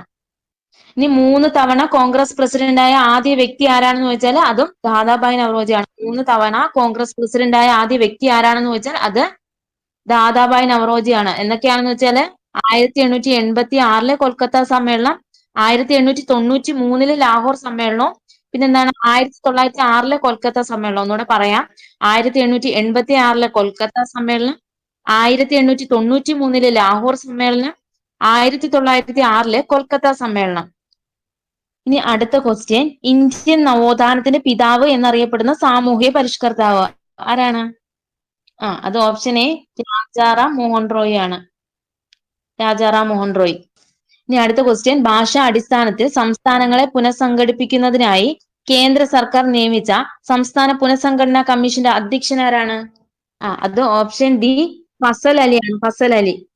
ബാക്കി അംഗങ്ങൾ ആരൊക്കെയാണ്? ബാക്കി അംഗങ്ങള് ഭാഷാടിസ്ഥാനത്തിൽ സംസ്ഥാനങ്ങളെ പുനഃസംഘടിപ്പിക്കുന്നതിനായി കേന്ദ്ര സർക്കാർ നിയമിച്ച സംസ്ഥാന പുനഃസംഘടനാ കമ്മീഷനിലെ ബാക്കി അംഗങ്ങള് ആരൊക്കെയാ? അത് സർദാർ KM പണിക്കരും HN കുൻസ്രുവും ഉണ്ട്. അടുത്ത ക്വസ്റ്റ്യൻ, ആരാധനാ സ്വാതന്ത്ര്യത്തിന് വേണ്ടി നടന്ന പ്രക്ഷോഭങ്ങളുടെ സ്വാധീന ഫലമായി തിരുവിതാംകൂർ സർക്കാർ ക്ഷേത്ര പ്രവേശന വിളംബരം പുറപ്പെടുവിച്ച വർഷം എന്നാണ്? 1924, option B 1931, option C 1936, option D 1921. ഏതാണ്? അത് ഓപ്ഷൻ സി 1936 ആണ് കേട്ടോ. 1936 നവംബർ 12. ഇനി ക്ഷേത്രപ്രവേശന വിളംബരം പുറപ്പെടുവിച്ച മഹാരാജാവ് ആരാണെന്ന് വെച്ചാൽ അത് ശ്രീ ചിത്തിര തിരുനാളാണ്. ശ്രീ ചിത്തിര തിരുനാള്. ഇനി അടുത്ത ക്വസ്റ്റ്യൻ, താഴെ നൽകിയിരിക്കുന്നവയിൽ സാംസ്കാരികവും വിദ്യാഭ്യാസപരവുമായ മൗലിക അവകാശങ്ങളിൽ ഉൾപ്പെടാത്തത് ഏത്? ഓപ്ഷൻ വായിക്കാം. വിദ്യാഭ്യാസത്തിനുള്ള അവകാശം, ഓപ്ഷൻ ബി ന്യൂനപക്ഷങ്ങളുടെ ഭാഷ, സംസ്കാരം ഇവ സംരക്ഷിക്കാനുള്ള അവകാശം. ഓപ്ഷൻ സി ന്യൂനപക്ഷങ്ങൾക്ക് വിദ്യാഭ്യാസ സ്ഥാപനങ്ങൾ സ്ഥാപിക്കാനുള്ള അവകാശം. ഓപ്ഷൻ ഡി ഇവയൊന്നുമല്ല. ഏതാണ് സാംസ്കാരികവും വിദ്യാഭ്യാസപരമായ മൗലിക അവകാശങ്ങളിൽ ഉൾപ്പെടാത്തത്? അത് ഓപ്ഷൻ എ. ക്വസ്റ്റ്യൻ ഒന്നുകൂടെ പറയാം. താഴെ തന്നിരിക്കുന്നവയില് സാംസ്കാരികവും വിദ്യാഭ്യാസപരവുമായ മൗലിക അവകാശങ്ങളിൽ ഉൾപ്പെടാത്തത് ഏതെന്നാണ് ചോദിച്ചിരിക്കുന്നത്. ഓപ്ഷൻ എ വിദ്യാഭ്യാസത്തിനുള്ള അവകാശം. ഓപ്ഷൻ ബി ന്യൂനപക്ഷങ്ങളുടെ ഭാഷാ, സംസ്കാരം ഇവ സംരക്ഷിക്കാനുള്ള അവകാശം. ന്യൂനപക്ഷങ്ങൾക്ക് വിദ്യാഭ്യാസ സ്ഥാപനങ്ങൾ സ്ഥാപിക്കാനുള്ള അവകാശം. ഓപ്ഷൻ ഡി ഇവയൊന്നുമല്ല. അപ്പം ആൻസർ ആയിട്ട് വരുന്നത് ഓപ്ഷൻ എ വിദ്യാഭ്യാസത്തിനുള്ള അവകാശമാണ് കേട്ടോ. സാംസ്കാരികവും വിദ്യാഭ്യാസപരമായ മൗലിക അവകാശങ്ങളെ കുറിച്ച് പ്രതിപാദിക്കുന്ന വകുപ്പുകൾ ഏതൊക്കെയാണെന്ന് വെച്ചാൽ ഏതൊക്കെയാ? അത് അനുച്ഛേദ 29, 30 കേട്ടോ. സാംസ്കാരികവും വിദ്യാഭ്യാസപരവുമായ മൗലിക അവകാശങ്ങളെ കുറിച്ച് പ്രതിപാദിക്കുന്ന വകുപ്പുകൾ ഏതൊക്കെയാണെന്ന് വെച്ചാൽ അത് അനുച്ഛേദ 29, 30. ന്യൂനപക്ഷ വിഭാഗങ്ങൾക്ക് വിദ്യാഭ്യാസ സ്ഥാപനങ്ങൾ ആരംഭിക്കുന്നതിനും നടത്തുന്നതിനുമുള്ള അവകാശങ്ങൾ ഉറപ്പു നൽകുന്ന വകുപ്പ് ഏതാണ്? ന്യൂനപക്ഷ വിഭാഗങ്ങൾക്ക് വിദ്യാഭ്യാസ സ്ഥാപനങ്ങൾ ആരംഭിക്കുന്നതിനും നടത്തുന്നതിനുമുള്ള അവകാശം ഉറപ്പു നൽകുന്ന വകുപ്പ് ഏതാണെന്ന് വെച്ചാൽ അത് അനുച്ഛേദം 30. ന്യൂനപക്ഷ വിഭാഗങ്ങളുടെ താല്പര്യങ്ങൾ സംരക്ഷിക്കുന്ന ഭരണഘടനാ വകുപ്പ് ഏതാണ്? ന്യൂനപക്ഷ വിഭാഗങ്ങളുടെ താല്പര്യങ്ങൾ സംരക്ഷിക്കുന്ന ഭരണഘടനാ വകുപ്പ് ഏതാണെന്ന് വെച്ചാൽ അത് അനുച്ഛേദം 29. ഇനി അടുത്ത ക്വസ്റ്റ്യൻ, അർദ്ധ പ്രസിഡൻഷ്യൽ എക്സിക്യൂട്ടീവ് നിലവിലുള്ള രാജ്യം ഏത്? ഓപ്ഷൻ വായിക്കാം. Option A America, option B India, option C Sri Lanka, option D Switzerland. ഏതാണ് അർദ്ധ പ്രസിഡൻഷ്യൽ എക്സിക്യൂട്ടീവ് നിലവിലുള്ള രാജ്യം ഏത്? അത് ഓപ്ഷൻ സി ശ്രീലങ്കയാണ്. ശ്രീലങ്ക. അർദ്ധ പ്രസിഡൻഷ്യൽ എക്സിക്യൂട്ടീവ് നിലവിലുള്ള രാജ്യം ഏതാണെന്ന് വെച്ചാൽ അത് ഓപ്ഷൻ സി ശ്രീലങ്കയാണ്. ഇനി അർദ്ധ പ്രസിഡൻഷ്യൽ എക്സിക്യൂട്ടീവ് സിസ്റ്റം നിലവിലുള്ള പ്രധാന രാജ്യങ്ങൾ ഏതൊക്കെയാണെന്ന് വെച്ചാൽ റഷ്യ ഉണ്ട്, ഫ്രാൻസ് ഉണ്ട്, പോളണ്ട് ഉണ്ട്, യുക്രൈൻ ഉണ്ട് കേട്ടോ. Russia, France, Poland, Ukraine. അർദ്ധ പ്രസിഡൻഷ്യൽ എക്സിക്യൂട്ടീവ് സിസ്റ്റം നിലവിലുള്ള പ്രധാനപ്പെട്ട രാജ്യങ്ങൾ ഏതൊക്കെയാണെന്ന് വെച്ചാൽ റഷ്യ, ഫ്രാൻസ്, പോളണ്ട്, യുക്രൈൻ. ഇനി അടുത്ത ക്വസ്റ്റ്യൻ, ഇന്ത്യൻ പ്രസിഡന്റ് ആയിരുന്ന ബക്രുദ്ദീൻ അലി അഹമ്മദ് അന്തരിച്ചപ്പോൾ പ്രസിഡന്റ് പദം ഏറ്റെടുത്തത് ആരായിരുന്നു? ഓപ്ഷൻ വായിക്കാം. Option A V Giri, option B doctor Zakir Hussain, option C Basappa Danappa Jatti, option D Giani Zail Singh. Indian president ആയിരുന്ന ഫക്രുദ്ദീൻ അലി അഹമ്മദ് അന്തരിച്ചപ്പോൾ പ്രസിഡന്റ് പദം ഏറ്റെടുത്തത് ആരായിരുന്നു? ഓപ്ഷൻ വായിക്കാം. Option A V Giri, option B doctor Zakir Hussain, option C Basappa Danappa Jatti, option D Giani Zail Singh. അത് ഓപ്ഷൻ സി ആണ് കേട്ടോ. ബാസപ്പ ദാനപ്പ ജെട്ടി. അയാളുടെ പേരാണ് എന്താണ്? BD jetty. ഇന്ത്യയുടെ അവസാന ആക്ടിംഗ് പ്രസിഡന്റ് ആണ് ഈ BD ജെട്ടി എന്നറിയപ്പെടുന്നത് കേട്ടോ. ഇന്ത്യയുടെ അവസാന ആക്ടിംഗ് പ്രസിഡന്റ് ആരാണെന്ന് വെച്ചാൽ BD ജെട്ടിയാണ്. ഇനി ഇന്ത്യയിലെ മൂന്നാമത്തെയും അവസാനത്തെയും ആക്ടിംഗ് പ്രസിഡന്റ് ആയിരുന്ന വ്യക്തിയാണ്. ഇന്ത്യയിലെ ഏറ്റവും പ്രായം കുറഞ്ഞ ഉപരാഷ്ട്രപതിയാണ് കേട്ടോ. ഇന്ത്യയിലെ മൂന്നാമത്തെയും അവസാനത്തെയും ആക്ടിംഗ് പ്രസിഡന്റ് ആയിരുന്ന വ്യക്തി, ഇന്ത്യയിലെ ഏറ്റവും പ്രായം കുറഞ്ഞ ഉപരാഷ്ട്രപതി ആരാണെന്ന് വെച്ചാൽ അത് BD ജെട്ടിയാണ് കേട്ടോ.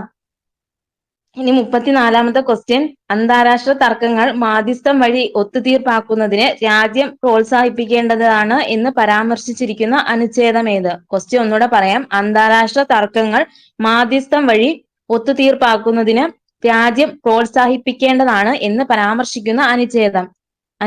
ഓപ്ഷൻ വായിക്കും. ഓപ്ഷൻ എ അനുച്ഛേദം 51 ക്ലോസ് 1, ഓപ്ഷൻ ബി അനുച്ഛേദം 51 ക്ലോസ് 2, ഓപ്ഷൻ സി അനുച്ഛേദം 51 ക്ലോസ് 3, ഓപ്ഷൻ ഡി അനുച്ഛേദം 51 ക്ലോസ് 4. ഏതാ? അത് ഓപ്ഷൻ ഡി അനുച്ഛേദം 51 ക്ലോസ് 4 ആണ് കേട്ടോ. ഒന്നുകൂടെ പറയാം. അന്താരാഷ്ട്ര തർക്കങ്ങൾ മാധ്യസ്ഥം വഴി ഒത്തുതീർപ്പാക്കുന്നതിന് രാജ്യം പ്രോത്സാഹിപ്പിക്കേണ്ടതാണ് എന്ന് പരാമർശിക്കുന്ന അനുച്ഛേദം ഏതാണെന്ന് ചോദിച്ചാൽ അത് അനുച്ഛേദം 51 ക്ലോസ് 4 ആണ്. ഇനി പറയാം. അന്താരാഷ്ട്ര സമാധാനവും സുരക്ഷയും പ്രോത്സാഹിപ്പിക്കുക എന്ന് അനുശാസിക്കുന്ന വകുപ്പ് ഏതാണെന്ന് ചോദിച്ചാൽ അതാണ് അനുച്ഛേദം 51 ക്ലോസ് 1. അന്താരാഷ്ട്ര സമാധാനവും സുരക്ഷയും പ്രോത്സാഹിപ്പിക്കുക എന്ന് അനുശാസിക്കുന്ന വകുപ്പ് ഏതാണെന്ന് ചോദിച്ചാൽ അത് അനുച്ഛേദം 51 ക്ലോസ് 1.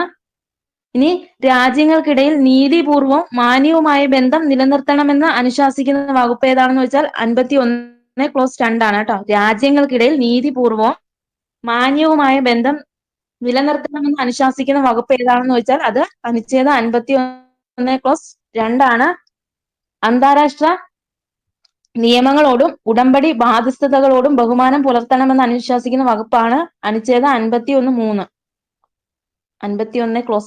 അന്താരാഷ്ട്ര നിയമങ്ങളോടും ഉടമ്പടി ബാധ്യസ്ഥതകളോടും ബഹുമാനം പുലർത്തണമെന്ന് അനുശാസിക്കുന്ന വകുപ്പ് ഏതാണെന്ന് ചോദിച്ചാൽ അത് 51 + 3. ഇനി അടുത്ത ക്വസ്റ്റ്യൻ, രാജ്യസഭയുടെ അധ്യക്ഷനും ഉപാധ്യക്ഷനും ലോക്സഭയുടെ സ്പീക്കർക്കും ഡെപ്യൂട്ടി സ്പീക്കർക്കുമുള്ള ശമ്പളം, ഭത്ത ഇവയെക്കുറിച്ച് പരാമർശിക്കുന്ന ഇന്ത്യൻ ഭരണഘടനാ വകുപ്പ് ഏത്? ഓപ്ഷൻ എ അനുച്ഛേദം 73, ഓപ്ഷൻ ബി അനുച്ഛേദം 97, ഓപ്ഷൻ സി അനുച്ഛേദം 116, ഓപ്ഷൻ ഡി അനുച്ഛേദം 70. അത് ഓപ്ഷൻ ബി അനുച്ഛേദം 97 ആണ് കേട്ടോ, 97. ഒന്നുകൂടെ പറയാം. രാജ്യസഭയുടെ അധ്യക്ഷനും ഉപാധ്യക്ഷനും ലോക്സഭയുടെ സ്പീക്കർക്കും ഡെപ്യൂട്ടി സ്പീക്കർക്കുമുള്ള ശമ്പളം, ഭത്ത ഇവയെക്കുറിച്ച് പരാമർശിക്കുന്ന ഇന്ത്യൻ ഭരണഘടനാ വകുപ്പ് ഏതാണെന്ന് ചോദിച്ചാല് അത് അനുച്ഛേദം 97 ആണ്. ഇനി തെറ്റായ പ്രസ്താവനയാണ് ചോദിച്ചിരിക്കുന്നത്. ഓപ്ഷൻ എ ഹൈക്കോടതിയിലെ ജഡ്ജിയുടെ കർത്തവ്യ പെരുമാറ്റത്തെ പറ്റി സംസ്ഥാന നിയമനിർമ്മാണ സഭയിൽ ചർച്ചയാകാം. ഓപ്ഷൻ ബി പറയുന്നത് നിയമസഭയിലെ അംഗമായി തിരഞ്ഞെടുക്കുവാൻ ഒരു അവിമുക്ത നിർധനനായിരിക്കുവാൻ പാടില്ല. ഓപ്ഷൻ സി ഗവർണറുടെ ശമ്പളവും ബത്തയും സഞ്ചിത നിധിയിൽ ഉൾപ്പെട്ടതാണ്. ഓപ്ഷൻ ഡി ഹൈക്കോടതി ജഡ്ജിമാർക്ക് ശമ്പളം പാർലമെന്റ് നിയമം വഴി തീരുമാനിക്കുന്നു. തെറ്റായ പ്രസ്താവന പറയുന്നത് ഓപ്ഷൻ എ ആണ് കേട്ടോ. ഓപ്ഷൻ എ ഹൈക്കോടതിയിലെ ജഡ്ജിയുടെ കർത്തവ്യ പെരുമാറ്റത്തെ പറ്റി സംസ്ഥാന നിയമനിർമ്മാണ സഭയിൽ ചർച്ചയാകാം എന്ന് പറയുന്നത് തെറ്റായ പ്രസ്താവനയാണ്. ഇനി ബാക്കി ശരിയായിട്ടുള്ളത് നോക്കാം. നിയമസഭയിലെ അംഗമായി തിരഞ്ഞെടുക്കുവാൻ ഒരു അവിമുക്ത നിർധനനായിരിക്കുവാൻ പാടില്ല. നിയമസഭയിലെ അംഗമായി തിരഞ്ഞെടുക്കുവാൻ ഒരു അവിമുക്ത നിർധനനായിരിക്കുവാൻ പാടില്ല. ഗവർണറുടെ ശമ്പളവും ഭത്തയും സഞ്ചിത നിധിയിൽ ഉൾപ്പെട്ടതാണ്. ഇനി ഹൈക്കോടതി ജഡ്ജിമാർക്ക് ശമ്പളം പാർലമെന്റ് നിയമം വഴി തീരുമാനിക്കുന്നു. ഇതൊക്കെ ശരിയായിട്ടുള്ള ഓപ്ഷനാണ്. ഇനി 37ാമത്തെ ക്വസ്റ്റ്യൻ, വിവരാവകാശ കമ്മീഷൻ ഘടന. ഓപ്ഷൻ എ മുഖ്യ വിവരാവകാശ കമ്മീഷൻ, സെക്രട്ടറി, വിവരാവകാശ കമ്മീഷൻ, നിയമവിദഗ്ധൻ, ധനകാര്യ വിദഗ്ധൻ, ജോയിന്റ് സെക്രട്ടറി, സെക്ഷൻ ഓഫീസർ. ശരിയാണോ? വിവരാവകാശ കമ്മീഷന്റെ ഘടനയാണ് ചോദിച്ചിരിക്കുന്നത്. ഓപ്ഷൻ എ മുഖ്യ വിവരാവകാശ കമ്മീഷൻ, സെക്രട്ടറി, വിവരാവകാശ കമ്മീഷൻ, നിയമവിദഗ്ധൻ, ധനകാര്യ വിദഗ്ധൻ, joint secretary, section officer. Option B പറയുന്നത് മുഖ്യ വിവരാവകാശ കമ്മീഷൻ, സെക്രട്ടറി, ധനകാര്യ വിദഗ്ധൻ, നിയമവിദഗ്ധൻ, joint secretary, section officer. Option C പറയുന്നത് മുഖ്യ വിവരാവകാശ കമ്മീഷൻ, സംസ്ഥാന വിവരാവകാശ കമ്മീഷണർ, സെക്രട്ടറി, നിയമവിദഗ്ധൻ, ധനകാര്യ വിദഗ്ധൻ, joint secretary, section officer. Option D പറയുന്നത് മുഖ്യ വിവരാവകാശ കമ്മീഷൻ, സംസ്ഥാന വിവരാവകാശ കമ്മീഷൻ, സെക്രട്ടറി, ജോയിന്റ് സെക്രട്ടറി, നിയമവിദഗ്ധൻ, ധനകാര്യ വിദഗ്ധൻ, സെക്ഷൻ ഓഫീസർ. ഇവിടെ ആൻസർ ആയിട്ട് വരുന്നത് ഓപ്ഷൻ സി മുഖ്യ വിവരാവകാശ കമ്മീഷൻ, സംസ്ഥാന വിവരാവകാശ കമ്മീഷണർ, സെക്രട്ടറി, നിയമവിദഗ്ധൻ, ധനകാര്യ വിദഗ്ധൻ, ജോയിന്റ് സെക്രട്ടറി, സെക്ഷൻ ഓഫീസർ. കേട്ടോ, വിവരാവകാശ കമ്മീഷൻ ഘടന. ഓപ്ഷൻ സി മുഖ്യ വിവരാവകാശ കമ്മീഷൻ, സംസ്ഥാന വിവരാവകാശ കമ്മീഷണർ, സെക്രട്ടറി, നിയമവിദഗ്ധൻ, ധനകാര്യ വിദഗ്ധൻ, ജോയിന്റ് സെക്രട്ടറി, സെക്ഷൻ ഓഫീസർ. ഇതാണ് വിവരാവകാശ കമ്മീഷൻ ഘടന. ഇനി അടുത്ത ക്വസ്റ്റ്യൻ, നിലവിലെ കേരള വിവരാവകാശ കമ്മീഷണർ ആരാണ്? അത് ഓപ്ഷൻ സി വി ഹരിനായരാണ് കേട്ടോ, വി ഹരിനായർ. ഇനി അടുത്ത ക്വസ്റ്റ്യൻ, ഇന്ത്യയിലെ ആദ്യ national highway steel slag road ഉദ്ഘാടനം ചെയ്യപ്പെട്ടത്? ഓപ്ഷൻ വായിക്കാം. Option A NH 66 Kasaragod to Kazhakkoottam. Option B NH 66 Mumbai to Goa. Option C NH 66 Bangalore to Chennai. Option D NH 66 Delhi to Agra. ഏതാണ് ഇന്ത്യയിലെ ആദ്യ national highway steel slag road ഉദ്ഘാടനം ചെയ്യപ്പെട്ടത്? അത് ഓപ്ഷൻ ബി NH 66 മുംബൈ ഗോവയാണ് കേട്ടോ, മുംബൈ ഗോവ. ഇന്ത്യയിലെ ആദ്യ national highway steel flag road ഉദ്ഘാടനം ചെയ്യപ്പെട്ടത് അത് NH 66 മുംബൈ ടു ഗോവയാണ്. ഇനി അടുത്ത ക്വസ്റ്റ്യൻ, സമൂഹത്തിലെ ഭൗതിക സ്വത്തുക്കളുടെ ഉടമസ്ഥതയും നിയന്ത്രണവും സർക്കാരിന് ഏറ്റെടുത്ത് പൊതുനന്മയ്ക്കായി വിതരണം ചെയ്യാമെന്ന് പറഞ്ഞിരിക്കുന്ന ഭരണഘടന അനുച്ഛേദം ഏതാണ്? ഓപ്ഷൻ വായിക്കാം. ഓപ്ഷൻ എ അനുച്ഛേദം 182B, ഓപ്ഷൻ ബി അനുച്ഛേദം 109B, ഓപ്ഷൻ സി അനുച്ഛേദം 349A, ഓപ്ഷൻ ഡി അനുച്ഛേദം 39B. ഏതാ? ക്വസ്റ്റ്യൻ ഒന്നുകൂടെ പറയാം. സമൂഹത്തിലെ ഭൗതിക സ്വത്തുക്കളുടെ ഉടമസ്ഥതയും നിയന്ത്രണവും സർക്കാരിന് ഏറ്റെടുത്ത് പൊതു നന്മയ്ക്കായി വിതരണം ചെയ്യാമെന്ന് പറഞ്ഞിരിക്കുന്ന ഭരണഘടനാ അനുച്ഛേദം ഏതാണ്? അത് ഓപ്ഷൻ ഡി ആണ്. അനുച്ഛേദം 39B ആണ് കേട്ടോ. 39B ഇല്ല, 39D എന്ന് പറയുന്നത് തുല്യ ജോലിക്ക് തുല്യ വേതനം പ്രതിപാദിക്കുന്ന വകുപ്പാണ്. അനുച്ഛേദം 39D എന്ന് പറയുന്നത് എന്താണ്? തുല്യ ജോലിക്ക് തുല്യ വേതനം എന്ന് പ്രതിപാദിക്കുന്ന വകുപ്പ് ഏതാണെന്ന് ചോദിച്ചാൽ അത് അനുച്ഛേദം 39Dയും സമൂഹത്തിലെ ഭൗതിക സ്വത്തുക്കളുടെ ഉടമസ്ഥതയും നിയന്ത്രണവും സർക്കാരിന് ഏറ്റെടുത്ത് പൊതു നന്മയ്ക്കായി വിതരണം ചെയ്യാമെന്ന് പറഞ്ഞിരിക്കുന്ന ഭരണഘടനാ അനുച്ഛേദം ഏതാണെന്ന് ചോദിച്ചാൽ അത് ഓപ്ഷൻ ഡി അനുച്ഛേദം 39B ആണ്. ബി. കേരളത്തിൽ സ്ഫടികമണൽ സമ്പന്നമായ ജില്ല. ഓപ്ഷൻ വായിക്കാം. Option A Thrissur, option B Kottayam, option C Palakkad, option D Alappuzha. ഏതാ? അത് ഓപ്ഷൻ ഡി ആലപ്പുഴയാണ്. കേരളത്തിൽ സ്ഫടികമണൽ സമ്പന്നമായ ജില്ല ഏതാണെന്ന് ചോദിച്ചാൽ അത് ഓപ്ഷൻ ഡി ആലപ്പുഴയാണ്. ആലപ്പുഴ. ഇനി സ്ഫടികമണൽ, പഞ്ചാരമണൽ എന്നിവ കാണപ്പെടുന്ന കേരളത്തിലെ പ്രദേശം ഏതാണെന്ന് ചോദിച്ചാൽ ആലപ്പുഴയിലെ ചേർത്തലയാണ് കേട്ടോ. സ്ഫടികമണൽ, പഞ്ചാരമണൽ കാണപ്പെടുന്ന കേരളത്തിലെ പ്രദേശം ഏതാണെന്ന് ചോദിച്ചാൽ ആലപ്പുഴ ജില്ലയിലെ ചേർത്തലയിലാണ്. ഇനി അടുത്ത ക്വസ്റ്റ്യൻ, കേരളത്തിലെ ആദ്യത്തെ ജലവൈദ്യുത പദ്ധതി ഏത്? ഓപ്ഷൻ വായിക്കാം. Option A Pallivasal, option B Kallada, option C Kayamkulam, option D Kalpakkam. ഏതാണ്? അത് ഓപ്ഷൻ എ പള്ളിവാസലാണ്. പള്ളിവാസല് 1940 ഏത് നദിയിലാണ്? മുതിരപ്പുഴ. 1940 മുതിരപ്പുഴ. കേരളത്തിലെ ആദ്യ ജലവൈദ്യുത പദ്ധതിയാണ് പള്ളിവാസൽ എന്ന് പറയുന്നത്. ഇനി കേരളത്തിലെ സ്വകാര്യ മേഖലയിൽ ആരംഭിച്ച ആദ്യത്തെ ജലവൈദ്യുത പദ്ധതി ഏതാണ്? കേരളത്തിലെ സ്വകാര്യ മേഖലയിൽ ആരംഭിച്ച ആദ്യത്തെ ജലവൈദ്യുത പദ്ധതി അത് മണിയാറാണ്. മണിയാർ. കേരളത്തിൽ സ്വകാര്യ മേഖലയിലെ ഏറ്റവും വലിയ ജലവൈദ്യുത പദ്ധതി ഏതാണ്? ഏറ്റവും വലുത്? അത് കുത്തുങ്കലാണ് കേട്ടോ. കുത്തുങ്കൽ. ഇനി മലബാറിലെ ആദ്യത്തെ ജലവൈദ്യുത പദ്ധതി ഏതാണ്? മലബാറിലെ ആദ്യത്തെ ജലവൈദ്യുത പദ്ധതി അത് കുറ്റ്യാടിയാണ് കേട്ടോ. കുറ്റ്യാടി. മലബാറിലെ ആദ്യത്തെ ജലവൈദ്യുത പദ്ധതി ഏതാണെന്ന് വെച്ചാൽ കുറ്റ്യാടിയാണ് കേട്ടോ. ഇനി അടുത്ത ക്വസ്റ്റ്യൻ 1972. അടുത്ത ക്വസ്റ്റ്യൻ, കേരളത്തിലെ ചെറുതും വലുതുമായ കായലുകളുടെ എണ്ണം. ഓപ്ഷൻ വായിക്കാം. Option A 44, option B 34, option C 24, option D 14. ഏതാ? അത് ഓപ്ഷൻ ബി 34 ആണ്. കേരളത്തിലെ ചെറുതും വലുതുമായ കായലുകളുടെ എണ്ണം എത്രയാണെന്ന് ചോദിച്ചാല് അത് 34 ആണ്. കായലുകളുടെ നാട്, ലഗൂണുകളുടെ നാട് എന്നിങ്ങനെ അറിയപ്പെടുന്ന സംസ്ഥാനം ഏതാണ്?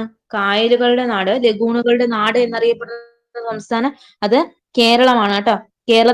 കേരളത്തിലെ ആകെയുള്ള 34 കായലുകൾ 27 എണ്ണം കടലുമായി ബന്ധപ്പെട്ട് കിടക്കുന്നവയും 7 എണ്ണം ഉൾനാടൻ ജലാശയങ്ങളിലുമാണ് കേട്ടോ.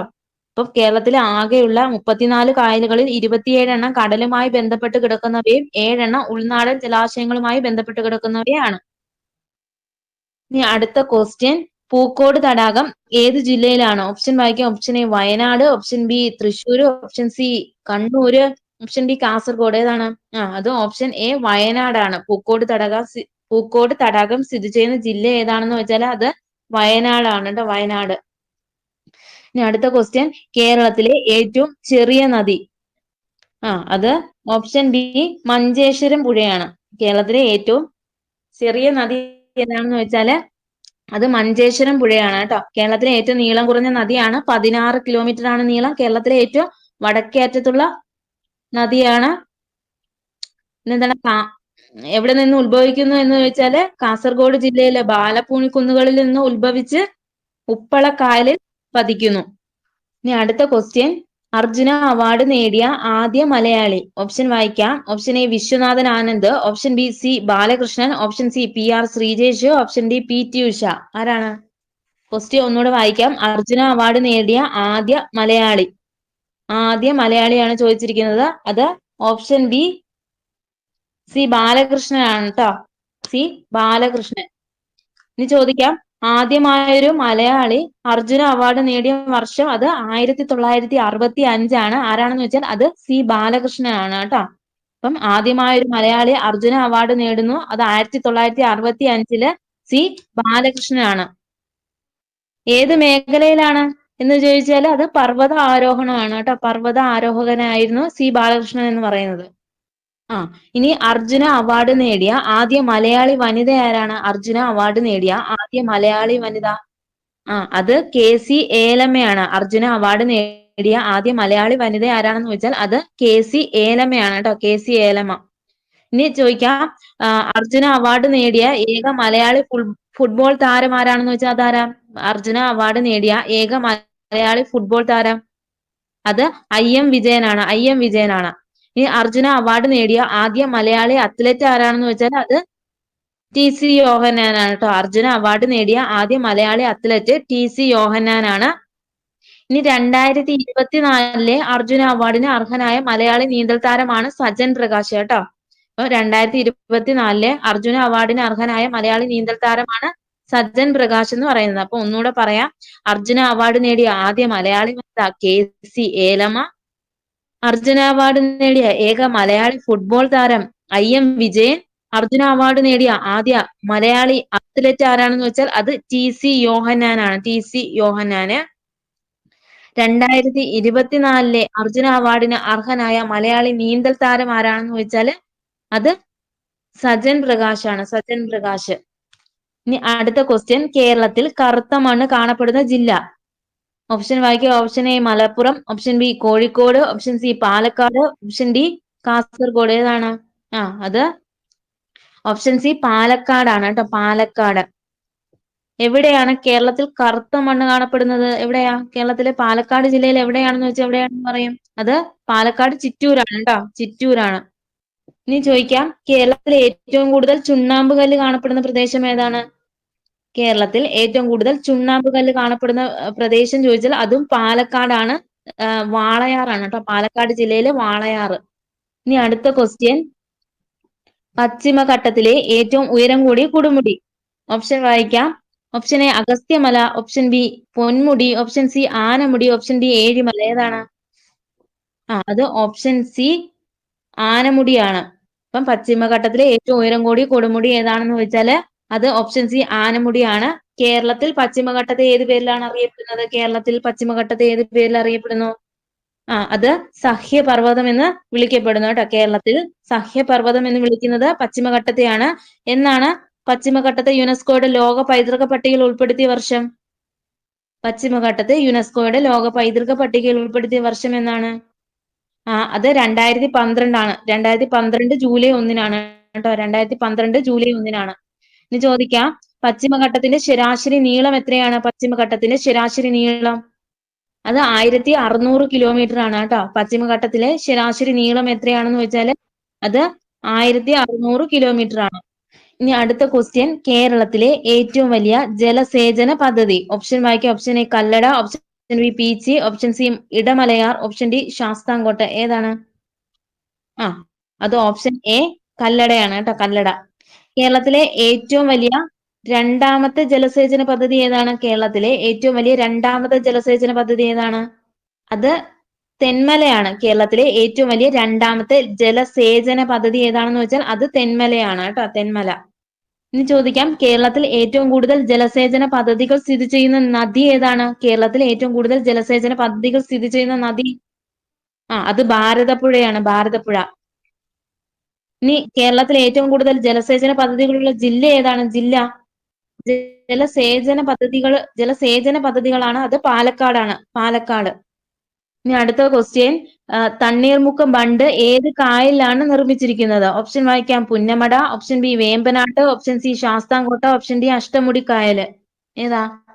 അത് ഓപ്ഷൻ ബി വേമ്പനാട്ടാണ് കേട്ടോ. തണ്ണീർമുക്കം ബണ്ട് ഏത് കായലിലാണെന്ന് ചോദിച്ചാല് അത് വേമ്പനാട്ട് കായലാണ് കേട്ടോ. വേമ്പനാട്ട് കായൽ. കേരളത്തിലെ ഏറ്റവും വലുതും ഇന്ത്യയിലെ ഏറ്റവും നീളം കൂടിയതുമായ കായലാണ് വേമ്പനാട്ട് കായൽ കേട്ടോ. കുട്ടനാട്ടിലെ വെള്ളപ്പൊക്കത്തിൽ നിന്ന് സംരക്ഷിക്കുന്നതിനായി വേമ്പനാട്ട് കായലിൽ നിർമ്മിക്കപ്പെട്ട തടയണ ഏതാണ്? കുട്ടനാടിനെ വെള്ളപ്പൊക്കത്തിൽ നിന്ന് സംരക്ഷിക്കുന്നതിനായി വേമ്പനാട്ട് കായലിൽ നിർമ്മിക്കപ്പെട്ട തടയണ ഏതാണെന്ന് വെച്ചാല് അത് തോട്ടപ്പള്ളി സ്പിൽവേ ആണ്. തോട്ടപ്പള്ളി സ്പിൽവേ. ഈ തണ്ണീർമുക്കം ബണ്ട് എന്ന് പറയുന്നത് കുട്ടനാട്ടിലെ സമുദ്രനിരപ്പിനേക്കാൾ താഴെയുള്ള കൃഷിയിടങ്ങളിൽ ഉപ്പുവെള്ളം കയറുന്നത് തടയുന്നതിനായി വേമ്പനാട്ട് കായൽ നിർമ്മിച്ചിരിക്കുന്ന ബണ്ടാണ് തണ്ണീർമുക്കം ബണ്ട് എന്ന് പറയുന്നത്. ഇതാണ് കുട്ടനാട്ടിലെ സമുദ്ര നിരപ്പിനേക്കാൾ താഴെയുള്ള കൃഷിയിടങ്ങളിൽ ഉപ്പുവെള്ളം കയറുന്നത് തടയുന്നതിനായി വേമ്പനാട്ട് കായലിൽ നിർമ്മിക്കപ്പെട്ട ബണ്ട് ഏതാണെന്ന് വെച്ചാൽ അതാണ് തണ്ണീർമുക്കം ബണ്ട്. കുട്ടനാടിനെ വെള്ളപ്പൊക്കത്തിൽ നിന്ന് സംരക്ഷിക്കുന്നതിനായി വേമ്പനാട്ട് കായലിൽ നിർമ്മിച്ചിരിക്കുന്ന തടയണ ചോദിച്ചാൽ അതാണ് തോട്ടപ്പള്ളി സ്പിൽവേ. വർഷം ചോദിച്ചാൽ 1955. ഇനി അടുത്ത ക്വസ്റ്റ്യൻ, അയ്യങ്കാളി ജനിച്ച ജില്ല ഏതാണ്? ഓപ്ഷൻ വായിക്കാം. Option A Kollam, option B Kottayam, option C Alappuzha, option D Thiruvananthapuram. അത് ഓപ്ഷൻ ഡി തിരുവനന്തപുരമാണ് കേട്ടോ. തിരുവനന്തപുരം ജില്ലയിലെ വെങ്ങാനൂര്. ഇനി അടുത്ത ക്വസ്റ്റ്യൻ, ആറ്റിങ്ങൽ കലാപത്തിൽ വധിക്കപ്പെട്ട ഇംഗ്ലീഷ് സൈനിക തലവൻ. ഓപ്ഷൻ വായിക്കാം. Option A Munro, option B Wellesley, option C Gifford, option D Conolly. ഏതാണ്? അത് ഓപ്ഷൻ സി ഗിഫോൾഡ് ആണ്. ആറ്റിങ്ങൽ കലാപത്തിൽ വധിക്കപ്പെട്ട ബ്രിട്ടീഷ് സൈനിക തലവനാണ് ഗിഫോൾഡ് എന്ന് പറയുന്നത്. എന്നാണ് ആറ്റിങ്ങൽ കലാപം നടന്ന തീയതി? ആറ്റിങ്ങൽ കലാപം നടന്ന തീയതി അത് 1721 ഏപ്രിൽ 15-നാണ്. ഏപ്രിൽ 15. ഇനി ചോദിക്കാം, ആറ്റിങ്ങൽ കലാപ സമയത്ത് വേണാട് രാജാവ് ആരാണ്? ആറ്റിങ്ങൽ കലാപ സമയത്ത് വേണാട് രാജാവ് അത് ആദിത്യവർമ്മയാണ്. വേണാട് രാജാവാണ് ചോദിച്ചിരിക്കുന്നത്. അത് ആദിത്യവർമ്മയാണ്. ഇനി ആറ്റിങ്ങൽ കലാപത്തെ തുടർന്ന് ഒപ്പുവെച്ച ഉടമ്പടിയാണ് വേണാട് ഉടമ്പടി എന്ന് പറയുന്നത്. ആറ്റിങ്ങൽ കലാപത്തെ തുടർന്ന് ഒപ്പുവെച്ച ഉടമ്പടി ഏതാണെന്ന് വെച്ചാൽ അത് വേണാട് ഉടമ്പടിയാണ്. വർഷം എന്നാണ്? 1723. അടുത്ത ക്വസ്റ്റ്യൻ ക്യാൻസൽ ആണ് കേട്ടോ. വാഗൺ ട്രാജഡി നടന്ന ജില്ലയാണെന്നാണ് വാഗൺ ട്രാജഡി നടന്ന തീയതിയാണ് ക്വസ്റ്റ്യൻ. അത് ക്യാൻസൽ ആക്കി. ഇത് ശരിയായിട്ടുള്ള ഓപ്ഷൻ അല്ല കൊടുത്തിരിക്കുന്നത്. അപ്പം വാഗൺ ട്രാജഡി നടന്ന വർഷം എന്നാണ്? വാഗൺ ട്രാജഡി അത് 1921 കേട്ടോ. 1921 നവംബർ 10-നാണ് വാഗൺ ട്രാജഡി നടന്നത്. ഇവിടെയാണെങ്കിൽ ശരിയായിട്ടുള്ള ഓപ്ഷൻ അല്ല കൊടുത്തിരിക്കുന്നത്. അതുകൊണ്ടാണ് ഇത് ക്യാൻസൽ ആക്കിയത് കേട്ടോ. അപ്പം എന്താണ് വാഗൺ ട്രാജഡി നടന്ന തീയതി എന്താണെന്ന് വെച്ചാൽ അത് 1921 നവംബർ 10-നാണ് കേട്ടോ. വാഗൺ ട്രാജഡിയെ കുറിച്ച് അന്വേഷിക്കാൻ മദ്രാസ് ഗവൺമെന്റ് നിയോഗിച്ച കമ്മീഷൻ ഏതാണ്? വാഗൺ ട്രാജഡിയെ കുറിച്ച് അന്വേഷിക്കുവാൻ മദ്രാസ് ഗവൺമെന്റ് നിയോഗിച്ച കമ്മീഷൻ ഏതാണെന്ന് വെച്ചാൽ അത് AR നേപ്പ് കമ്മീഷൻ ആണ്. AR നേപ്പ് കമ്മീഷൻ കേട്ടോ. ഇനി വാഗൺ ട്രാജഡി മെമ്മോറിയൽ ഹാൾ സ്ഥിതി ചെയ്യുന്നത് എവിടെയാണ്? വാഗൺ ട്രാജഡി മെമ്മോറിയൽ ഹാൾ സ്ഥിതി ചെയ്യുന്നത് അത് തിരൂർ മലപ്പുറമാണ് കേട്ടോ. തിരൂർ മലപ്പുറമാണ്. ഇനി അടുത്ത ക്വസ്റ്റ്യൻ, പൊന്നാനി താലൂക്കിൽ 1896 മാർച്ച് 26-ന് ജനിച്ച നവോത്ഥാന നായകൻ. ഓപ്ഷൻ വായിക്കാം. Makti Thangal, option B VT Bhattathiripad, option C K Kelappan, option D Mampuram Thangal. ഒന്നുകൂടെ വായിക്കാം. പൊന്നാനി താലൂക്കിൽ 1896 മാർച്ച് 26-ന് ജനിച്ച നവോത്ഥാന നായകൻ. അത് option B VT ഭട്ടതിരിപ്പാടാണ്. VT Bhattathiripad. ഇനി അടുത്ത ക്വസ്റ്റ്യൻ, താഴെ പറയുന്നവയിൽ ഗാന്ധിജിയുടെ കേരള സന്ദർശനവുമായി ബന്ധമില്ലാത്തത് ഏത്? ഓപ്ഷൻ വായിക്കാം. ഓപ്ഷൻ എ വൈക്കം സത്യാഗ്രഹം, ഓപ്ഷൻ ബി ഹരിജൻ ധനസമാഹരണം, ഓപ്ഷൻ സി പാര്യം സത്യാഗ്രഹം, ഓപ്ഷൻ ഡി നിസ്സഹരണ സമര പ്രചരണാർത്ഥം. ഏതാണ്? അത് ഓപ്ഷൻ സി പാര്യം സത്യാഗ്രഹമാണ് കേട്ടോ. പാര്യം സത്യാഗ്രഹം. ഇനി 1920 ആദ്യമായിട്ട് വന്നത് എന്തിന്റെ പ്രചരണത്തിനായിട്ടാണ്? അത് ഖിലാഫത്ത് സമരത്തിന്റെ പ്രചരണാർത്ഥത്തിനായിട്ടാണ് കേട്ടോ. 1920 വന്നത് ഖിലാഫത്ത് സമരത്തിന്റെ പ്രചരണാർത്ഥമാണ്. 1925 വന്നത് വൈക്കം സത്യാഗ്രഹത്തിന് പരിഹാരം കാണാനാണ് കേട്ടോ. വൈക്കം സത്യാഗ്രഹത്തിന് പരിഹാരം കാണാനാണ്. 1927 എന്തിനാണ്? 1927 തെക്കേ ഇന്ത്യൻ പര്യടനത്തിന്റെ ഭാഗമായിട്ടാണ്. തെക്കേ ഇന്ത്യൻ പര്യടനത്തിന്റെ ഭാഗമായിട്ടാണ് 1927 വരുന്നത്. 1934 ഹരിജൻ സേവാ ഫണ്ട് ശേഖരണത്തിനായിട്ട് വരുന്നത്. എന്താണ്? 1934 ഹരിജൻ സേവാ ഫണ്ട് ശേഖരണത്തിനായിട്ട് വരുന്നത്. 1937 ക്ഷേത്രപ്രവേശന വിളംബരത്തിന്റെ പശ്ചാത്തലത്തിൽ വരുന്നത് കേട്ടോ. 1937 ക്ഷേത്രപ്രവേശന വിളംബരത്തിന്റെ പശ്ചാത്തലത്തിൽ വരുന്നു. അപ്പൊ ഒന്നുകൂടെ പറയാം. 1920 ഖിലാഫത്ത് സമരത്തിന്റെ പ്രചരണത്തിനായി 1925 വൈക്കം സത്യാഗ്രഹത്തിന് പരിഹാരം കാണുന്നതിനായി 1927 തെക്കേ ഇന്ത്യൻ പര്യടനത്തിന്റെ ഭാഗമായി 1934 ഹരിജൻ സേവാ ഫണ്ട് ശേഖരണത്തിനായി 1937 ക്ഷേത്രപ്രവേശന വിളംബരത്തിന്റെ പശ്ചാത്തലത്തിൽ. ഇനി അടുത്ത ക്വസ്റ്റ്യൻ, എത്രാമത്തെ മലബാർ ജില്ലാ രാഷ്ട്രീയ സമ്മേളനമാണ് 1920 മഞ്ചേരിയിൽ നടന്നത്? അത് ഓപ്ഷൻ ഡി 5 ആണ് കേട്ടോ. എത്രാമത്തെ മലബാർ ജില്ലാ രാഷ്ട്രീയ സമ്മേളനമാണ് 1920 മഞ്ചേരിയിൽ നടന്നത് എന്ന് ചോദിച്ചാൽ അത് ഓപ്ഷൻ ഡി 5 ആണ് കേട്ടോ. ഇനി ഒന്നാം മലബാർ ജില്ലാ രാഷ്ട്രീയ സമ്മേളനം വർഷം എന്നാണ്? ഒന്നാം മലബാർ ജില്ലാ രാഷ്ട്രീയ സമ്മേളനത്തിന്റെ വർഷം അത് 1916. വേദി ചോദിച്ചാൽ പാലക്കാട്. അധ്യക്ഷൻ ആരായിരുന്നു? അത് ആനി ബെസന്റ് ആയിരുന്നു. ഒന്നാം മലബാർ ജില്ലാ രാഷ്ട്രീയ സമ്മേളനത്തിൽ വർഷം 1916. വേദി ചോദിച്ചാൽ പാലക്കാട്. അധ്യക്ഷൻ ആനി ബെസന്റ് ആണ് കേട്ടോ. രണ്ടാം മലബാർ ജില്ലാ രാഷ്ട്രീയ സമ്മേളനം എന്താണ്? രണ്ടാം മലബാർ ജില്ലാ രാഷ്ട്രീയ സമ്മേളനം അത് 1917. 1916, 17, 18, 19, 20. അതാണ് 5 സമ്മേളനങ്ങൾ കേട്ടോ. 1916, 17, 18, 19, 20. അപ്പം രണ്ടാം മലബാർ ജില്ലാ രാഷ്ട്രീയ സമ്മേളനം എന്നാണെന്ന് വെച്ചാൽ അത് 1917 കോഴിക്കോട്. വേദി ചോദിച്ചാൽ കോഴിക്കോട്. അധ്യക്ഷൻ CP രാമസ്വാമി അയ്യരാണ്. അധ്യക്ഷൻ ആരാണെന്ന് വെച്ചാൽ അത് CP രാമസ്വാമി അയ്യരാണ് കേട്ടോ. ഇനി മൂന്നാം മലബാർ ജില്ലാ രാഷ്ട്രീയ സമ്മേളനം വർഷം എന്നാണ്? മൂന്നാം മലബാർ ജില്ലാ രാഷ്ട്രീയ സമ്മേളനം 1918 തലശ്ശേരി. 1918 തലശ്ശേരി. അധ്യക്ഷൻ ചോദിച്ചാൽ ആസാദ് അലി ഖാൻ ആണ്. ആസാദ് അലി ഖാൻ. നാലാം മലബാർ ജില്ലാ രാഷ്ട്രീയ സമ്മേളനം 1919. 4 എവിടെയാണ്? വടകരയിലാണ്. അതിന്റെ അധ്യക്ഷൻ ആരാണെന്ന് വെച്ചാൽ അത് KP രാമൻ മേനോൻ ആണ് കേട്ടോ. KP രാമൻ മേനോൻ. ഇനി ലാസ്റ്റ് 5ാം മലബാർ ജില്ലാ രാഷ്ട്രീയ സമ്മേളനം നടന്ന വർഷമാണ് 1920. അതാണ് മഞ്ചേരിയില്. അധ്യക്ഷൻ ചോദിച്ചാൽ കസ്തൂരി രംഗ അയ്യങ്കാര്. അപ്പൊ ഒന്നുകൂടെ പറയാം. ഒന്നാം മലബാർ ജില്ലാ രാഷ്ട്രീയ സമ്മേളനം വർഷം 1916. വേദി പാലക്കാട്. അധ്യക്ഷൻ ആരാണെന്ന് വെച്ചാൽ ആനി ബസന്റ്. രണ്ടാം മലബാർ ജില്ലാ രാഷ്ട്രീയ സമ്മേളനം വർഷം 1917. കോഴിക്കോട്. വേദി അധ്യക്ഷൻ CP രാമസ്വാമി അയ്യരാണ്. CP രാമസ്വാമി അയ്യർ. മൂന്നാം മലബാർ ജില്ലാ രാഷ്ട്രീയ സമ്മേളനം 1918. വേദി ചോദിച്ചാൽ തലശ്ശേരി. അധ്യക്ഷൻ ആസാദ് അലി ഖാൻ. 4ാം മലബാർ ജില്ലാ രാഷ്ട്രീയ സമ്മേളനം വർഷം 1919 വടകര. വേദി വടകര. അധ്യക്ഷൻ KP രാമൻ മേനോൻ. 5ാം മലബാർ ജില്ലാ രാഷ്ട്രീയ സമ്മേളനം 1920 മഞ്ചേരി. കസ്തൂരി രംഗ അയ്യങ്കാർ. ഇനി ചോദിക്കാം, 1920 മഞ്ചേരിയിൽ നടന്ന മലബാർ ജില്ലാ കോൺഗ്രസ് സമ്മേളനം അറിയപ്പെടുന്നത് കേരളത്തിന്റെ സൂററ്റ് എന്നാണ് കേട്ടോ. 1920 മഞ്ചേരിയിൽ നടന്ന മലബാർ ജില്ലാ കോൺഗ്രസ് സമ്മേളനം അറിയപ്പെടുന്നത് കേരളത്തിന്റെ സൂററ്റ് എന്നറിയപ്പെടുന്നു കേട്ടോ. ഇനി മഞ്ചേരി സമ്മേളനത്തിന്റെ ചർച്ച ചെയ്ത പ്രധാന ഭരണപരിഷ്കാരം, കുടിയാൻ പ്രശ്നം, ഖിലാഫത്ത് പ്രശ്നം തുടങ്ങിയ വിഷയങ്ങൾ ചർച്ച ചെയ്ത സമ്മേളനമാണ് മഞ്ചേരി സമ്മേളനം കേട്ടോ. ഭരണ പരിഷ്കാരം, കുടിയാൻ പ്രശ്നം, ഖിലാഫത്ത് പ്രശ്നം തുടങ്ങിയ വിഷയങ്ങൾ ചർച്ച ചെയ്ത സമ്മേളനം ഏതാണെന്ന് വെച്ചാൽ അത് മഞ്ചേരി സമ്മേളനമാണ് കേട്ടോ. മഞ്ചേരി സമ്മേളനം. ഇനി അടുത്ത ക്വസ്റ്റ്യൻ, താഴെ പറയുന്ന നവോത്ഥാന നായകരിൽ ഒരേ വർഷം ജനിച്ചവർ ആരല്ല? ഓപ്ഷൻ വായിക്കാം. Option A doctor Palpu Ayyankali. Option B Ayyankali Pandit Karuppan. Option C GP Pillai, C Krishnan. Option D Chattampi Swamikal, Vagbhatanandan. ഏതാ ഒരേ വർഷം ജനിച്ചവര്? അത് ഓപ്ഷൻ എ ഡോക്ടർ പൽപ്പുവും അയ്യങ്കാളിയുമാണ്. ഡോക്ടർ പൽപ്പുവും അയ്യങ്കാളിയുമാണ് കേട്ടോ. അയ്യങ്കാളി 1863 ഓഗസ്റ്റ് 28-നും ഡോക്ടർ പൽപ്പു 1863 നവംബർ 2-നുമാണ് കേട്ടോ.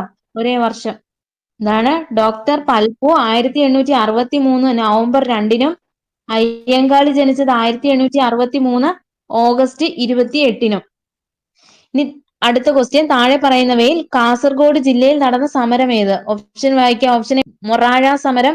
ഓപ്ഷൻ ബി കയ്യൂർ സമരം. Option C Karivellur. Option D Punnapra Vayalar. അത് ഓപ്ഷൻ ബി കയ്യൂർ സമരമാണ് കേട്ടോ. കയ്യൂർ സമരം. എന്നാ വർഷം കയ്യൂർ സമരം? അത് 1941 കാസർഗോഡ് ജില്ലയിലെ ഹോസ്ദുർഗ് താലൂക്കിലാണ് കേട്ടോ. അപ്പൊ ഒന്നുകൂടെ പറയാം. 1941 മാർച്ച് 28-ന് കാസർഗോഡ് ജില്ലയിൽ ഹോസ്ദുർഗ് താലൂക്കിൽ കയ്യൂർ ഗ്രാമത്തിലെ കർഷക സംഘങ്ങൾ ജന്മിത്വത്തിനെതിരെ നടത്തിയ പ്രക്ഷോഭം ഏതാണെന്ന് വെച്ചാൽ അത് കയ്യൂർ സമരമാണ്. ഒന്നുകൂടെ പറയാം. 1941 മാർച്ച് 28-ന് കാസർഗോഡ് ജില്ലയിൽ ഹോസൂർഗ് താലൂക്കിൽ കയ്യൂർ ഗ്രാമത്തിലെ കർഷക സംഘങ്ങൾ ജന്മത്വത്തിന് എതിരായി നടത്തിയ പ്രക്ഷോഭം ഏതാണെന്ന് വെച്ചാൽ അത് കയ്യൂർ സമരമാണ്. ഇത് ചോദിക്കാം, കയ്യൂർ സമരത്തിൽ കർഷകരുമായുള്ള ഏറ്റുമുട്ടലിനെ തുടർന്ന് പുഴയിൽ ചാടി മരിച്ച പോലീസുകാരൻ ആരാണ്? അത് സുബ്ബരായരാണ് കേട്ടോ. സുബ്ബരായർ. എന്താണ്? കയ്യൂർ സമരത്തിൽ കർഷകരുമായുള്ള ഏറ്റുമുട്ടലിനെ തുടർന്ന് പുഴയിൽ ചാടി മരിച്ച പോലീസുകാരൻ ആരാണെന്ന് വെച്ചാൽ അത് സുബ്ബരായരാണ്. കയ്യൂർ സമരത്തെ ആസ്പദമാക്കി കന്നഡ സാഹിത്യകാരനായ നിരഞ്ജന രചിച്ച നോവൽ ഏതാണ്? നിരഞ്ജന രചിച്ച നോവൽ ഏതാണെന്ന് വെച്ചാൽ അതേതാ? അത് ചിരസ്മരണയാണ് കേട്ടോ. തെറ്റിപ്പോരുത്. കയ്യൂർ സമരത്തെ ആസ്പദമാക്കി കന്നഡ സാഹിത്യകാരനായ നിരഞ്ജന രചിച്ച നോവൽ ഏതാണെന്ന് വെച്ചാൽ അത് ചിരസ്മരണയാണ്.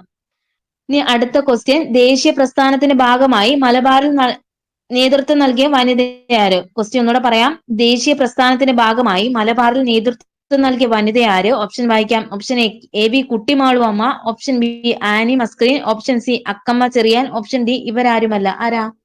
അത് ഓപ്ഷൻ എ വി കുട്ടിമാളു അമ്മയാണ്. എ വി കുട്ടിമാളു അമ്മ. ദേശീയ പ്രസ്ഥാനത്തിന്റെ ഭാഗമായി മലബാറിൽ നേതൃത്വം നൽകിയ വനിത ആരാണെന്ന് വെച്ചാൽ അത് ഓപ്ഷൻ എ വി കുട്ടിമാളു അമ്മയാണ്. ഇനി അടുത്ത ക്വസ്റ്റ്യൻ, പ്രത്യക്ഷ രക്ഷാ ദൈവസഭ സ്ഥാപിച്ചത് ആരാണ്? അത് ഓപ്ഷൻ എ കുമാര ഗുരുദേവൻ. പൊയ്കയിൽ യോഹന്നാൻ എന്നൊക്കെ അറിയപ്പെടുന്ന കുമാര ഗുരുദേവനാണ്. Option A. അപകടത്തിൽ ഒരു വ്യക്തിയുടെ സെറിബെല്ലത്തിന് തകരാറ് സംഭവിച്ചു. ഇത് ആ വ്യക്തിയെ എങ്ങനെ ബാധിക്കുന്നു? ഓപ്ഷൻ വായിക്കാം. ഐച്ഛിക ചലനങ്ങളുടെ നിയന്ത്രണം ഇല്ലാതാക്കുന്നു. ഓപ്ഷൻ ബി ശരീര തുലനനില പാലിക്കപ്പെടുന്നില്ല. ഓപ്ഷൻ സി ഹൃദയസ്പന്ദനം നിലയ്ക്കുന്നു. ഓപ്ഷൻ ഡി ഓർമ്മയ്ക്ക് തകരാറ് സംഭവിക്കുന്നു. ഏതാണ്? അപകടത്തിൽ ഒരു വ്യക്തിയുടെ സെറിബെല്ലത്തിന് തകരാറ് സംഭവിച്ചു. ഇത് ആ വ്യക്തിയെ എങ്ങനെ ബാധിക്കുന്നു എന്ന് ചോദിച്ചാല് ഓപ്ഷൻ ബി ശരീര തുലനനില പാലിക്കപ്പെടുന്നില്ല.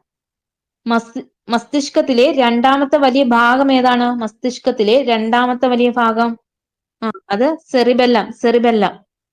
മദ്യം ബാധിക്കുന്ന തലച്ചോറിന്റെ ഭാഗം ശരീര തുലനാവസ്ഥയെ നിയന്ത്രിക്കുന്നു. ഇതൊക്കെ എന്താണ്? സെറിബെല്ലം ആണ് കേട്ടോ. പേശി പ്രവർത്തനങ്ങളെ ഏകോപിപ്പിക്കുന്നു. ഇതൊക്കെ ചോദിച്ചാല് സെറിബെല്ലം ആണ്. അപ്പം ഒന്നുകൂടെ പറയാം. മസ്തിഷ്കത്തിലെ രണ്ടാമത്തെ വലിയ ഭാഗം, മദ്യം ബാധിക്കുന്ന തലച്ചോറിന്റെ ഭാഗം, ശരീര തുലനാവസ്ഥയെ നിയന്ത്രിക്കുന്ന ഭാഗം, പേശി പ്രവർത്തനങ്ങളെ ഏകോപിപ്പിക്കുന്ന ഭാഗം ഏതൊക്കെയാണെന്ന് വെച്ചാൽ അത് സെറിബെല്ലം ആണ്. ഇനി അടുത്ത ക്വസ്റ്റ്യൻ, ശരിയായ ജോഡി കണ്ടെത്തുക. ഓപ്ഷൻ വായിക്കാം. ജൈവ വൈവിധ്യം എന്ന പദം ആദ്യമായി ഉപയോഗിച്ചു വാൾട്ടർ ജി റോസൻ. ശരിയാണോ? ശരിയാണ്. ജീവശാസ്ത്രത്തിന്റെ പിതാവ് ജോൺ റേ. ശരിയാണോ? അത് തെറ്റാണ്. സ്പീഷ്യസ് എന്ന പദം ആദ്യമായി ഉപയോഗിച്ചു അരിസ്റ്റോട്ടിൽ. അത് തെറ്റാണ്. വർഗീകരണ ശാസ്ത്രത്തിന്റെ പിതാവ് ചരകൻ. അതും തെറ്റാണ്. അപ്പം ഇവിടെ ആൻസർ ആയിട്ട് വരുന്നത് ഓപ്ഷൻ എ ആണ്. ജൈവ വൈവിധ്യം എന്ന പദം ആദ്യമായി ഉപയോഗിച്ചത് വാൾട്ടർ ജി റോസൻ ആണ്. ഇനി വർഗീകരണ ശാസ്ത്രത്തിന്റെ പിതാവ് ആരാണ്? വർഗീകരണ ശാസ്ത്രത്തിന്റെ പിതാവ് അത് കാൾ ലിനേയസ് ആണ്. സ്പീഷ്യസ് എന്ന വാക്ക് ആദ്യമായി ഉപയോഗിച്ച വ്യക്തി ആരാണ്? സ്പീഷ്യസ് എന്ന വാക്ക് ആദ്യമായിട്ട് ഉപയോഗിച്ച വ്യക്തി അത് ജോൺ റേ ആണ്. ജീവശാസ്ത്രത്തിന്റെ പിതാവ് എന്നറിയപ്പെടുന്ന വ്യക്തി ആരാണ്? ജീവശാസ്ത്രത്തിന്റെ പിതാവ് അത് അരിസ്റ്റോട്ടിൽ ആണ് കേട്ടോ. ഈ ആയുർവേദത്തിന്റെ പിതാവാണ് ചരകൻ എന്ന് പറയുന്നത്. ആയുർവേദത്തിന്റെ പിതാവ് ചരകൻ എന്ന് കൊടുത്തിട്ടുണ്ട് കേട്ടോ. ആയുർവേദത്തിന്റെ പിതാവ് ചരകൻ. ഇനി അടുത്ത ക്വസ്റ്റ്യൻ, അസ്ഥിയെ പൊതിഞ്ഞു കാണപ്പെടുന്ന സ്ഥലം. ഓപ്ഷൻ വായിക്കാം. ഓപ്ഷൻ എ ഫ്ലൂറൽ സ്ഥലം, ഓപ്ഷൻ ബി മൈലിനുറ, option C periosteum, option D pericardium. ഏതാ? അസ്ഥിയെ പൊതിഞ്ഞു കാണപ്പെടുന്ന സ്ഥലം അത് ഓപ്ഷൻ സി പെരിയോസ്റ്റിയം ആണ്. ഓപ്ഷൻ സി പെരിയോസ്റ്റിയം ആണ് അസ്ഥിയെ പൊതിഞ്ഞു കാണപ്പെടുന്ന സ്ഥലം. മനുഷ്യ ശരീരത്തിന്റെ കുടൽ ഭിത്തിയിൽ വെച്ച് ചില ബാക്ടീരിയകൾക്ക് ഈ ജീവകം നിർമ്മിക്കാനാവും. അതിനാൽ ഭക്ഷണത്തിലൂടെ ലഭിക്കേണ്ട ഈ ജീവകത്തിന്റെ അളവ് കുറഞ്ഞാലും അപര്യാപ്തത വരുന്നില്ല. ഇവിടെ പരാമർശിക്കുന്ന ജീവകം ഏതാണ്? ഓപ്ഷൻ വായിക്കാം. ഓപ്ഷൻ എ ജീവകം എ, ഓപ്ഷൻ ബി ജീവകം ഡി, ഓപ്ഷൻ സി ജീവകം സി, ഓപ്ഷൻ ഡി ജീവകം കെ. ഏതാ? അത് ഓപ്ഷൻ ഡി ജീവകം കെ ആണ് കേട്ടോ. ഓപ്ഷൻ ഡി ജീവകം കെ ആണ്. ഫില്ലോക്വിനോൺ എന്ന് വിളിക്കുന്ന ജീവകം ഏതാണെന്ന് വെച്ചാൽ അത് ജീവകം കെ ആണ്. എന്താണ്? ഫില്ലോക്വിനോൺ എന്ന് വിളിക്കപ്പെടുന്ന ജീവകം ഏതാണെന്ന് വെച്ചാൽ അത് ജീവകം കെ. കരളിന്റെ ശരിയായ പ്രവർത്തനങ്ങൾക്ക് ആവശ്യമായിട്ടുള്ള ജീവകം ഏതാണ്? കരളിന്റെ ശരിയായ പ്രവർത്തനങ്ങൾക്ക് ആവശ്യമായിട്ടുള്ള ജീവകം, അത് ജീവകം കെ ആണ് കേട്ടോ. ജീവകം കെയുടെ അപര്യാപ്തത മൂലം ഉണ്ടാകുന്ന രോഗം ഏതാണ്? അത് ഹീമോഫീലിയാണ്. ജീവകം കെയുടെ അപര്യാപ്തത മൂലം ഉണ്ടാകുന്ന രോഗം ഏതാണെന്ന് വെച്ചാല് അത് ഹീമോഫീലിയാണ് കേട്ടോ. ഇനി അടുത്ത ക്വസ്റ്റ്യൻ ക്യാൻസൽ ആണ് കേട്ടോ. 65ാമത്തെ ക്വസ്റ്റ്യൻ ക്യാൻസൽ ആണ്. ഇനി അടുത്ത ക്വസ്റ്റ്യൻ വായിക്കാം. ജന്തുജന്യ രോഗമായ മഞ്ഞപ്പനി പരത്തുന്ന രോഗാണു ഏത്? Option A fungus, option B virus, option C bacteria, option D parasite. ഏതാണ്?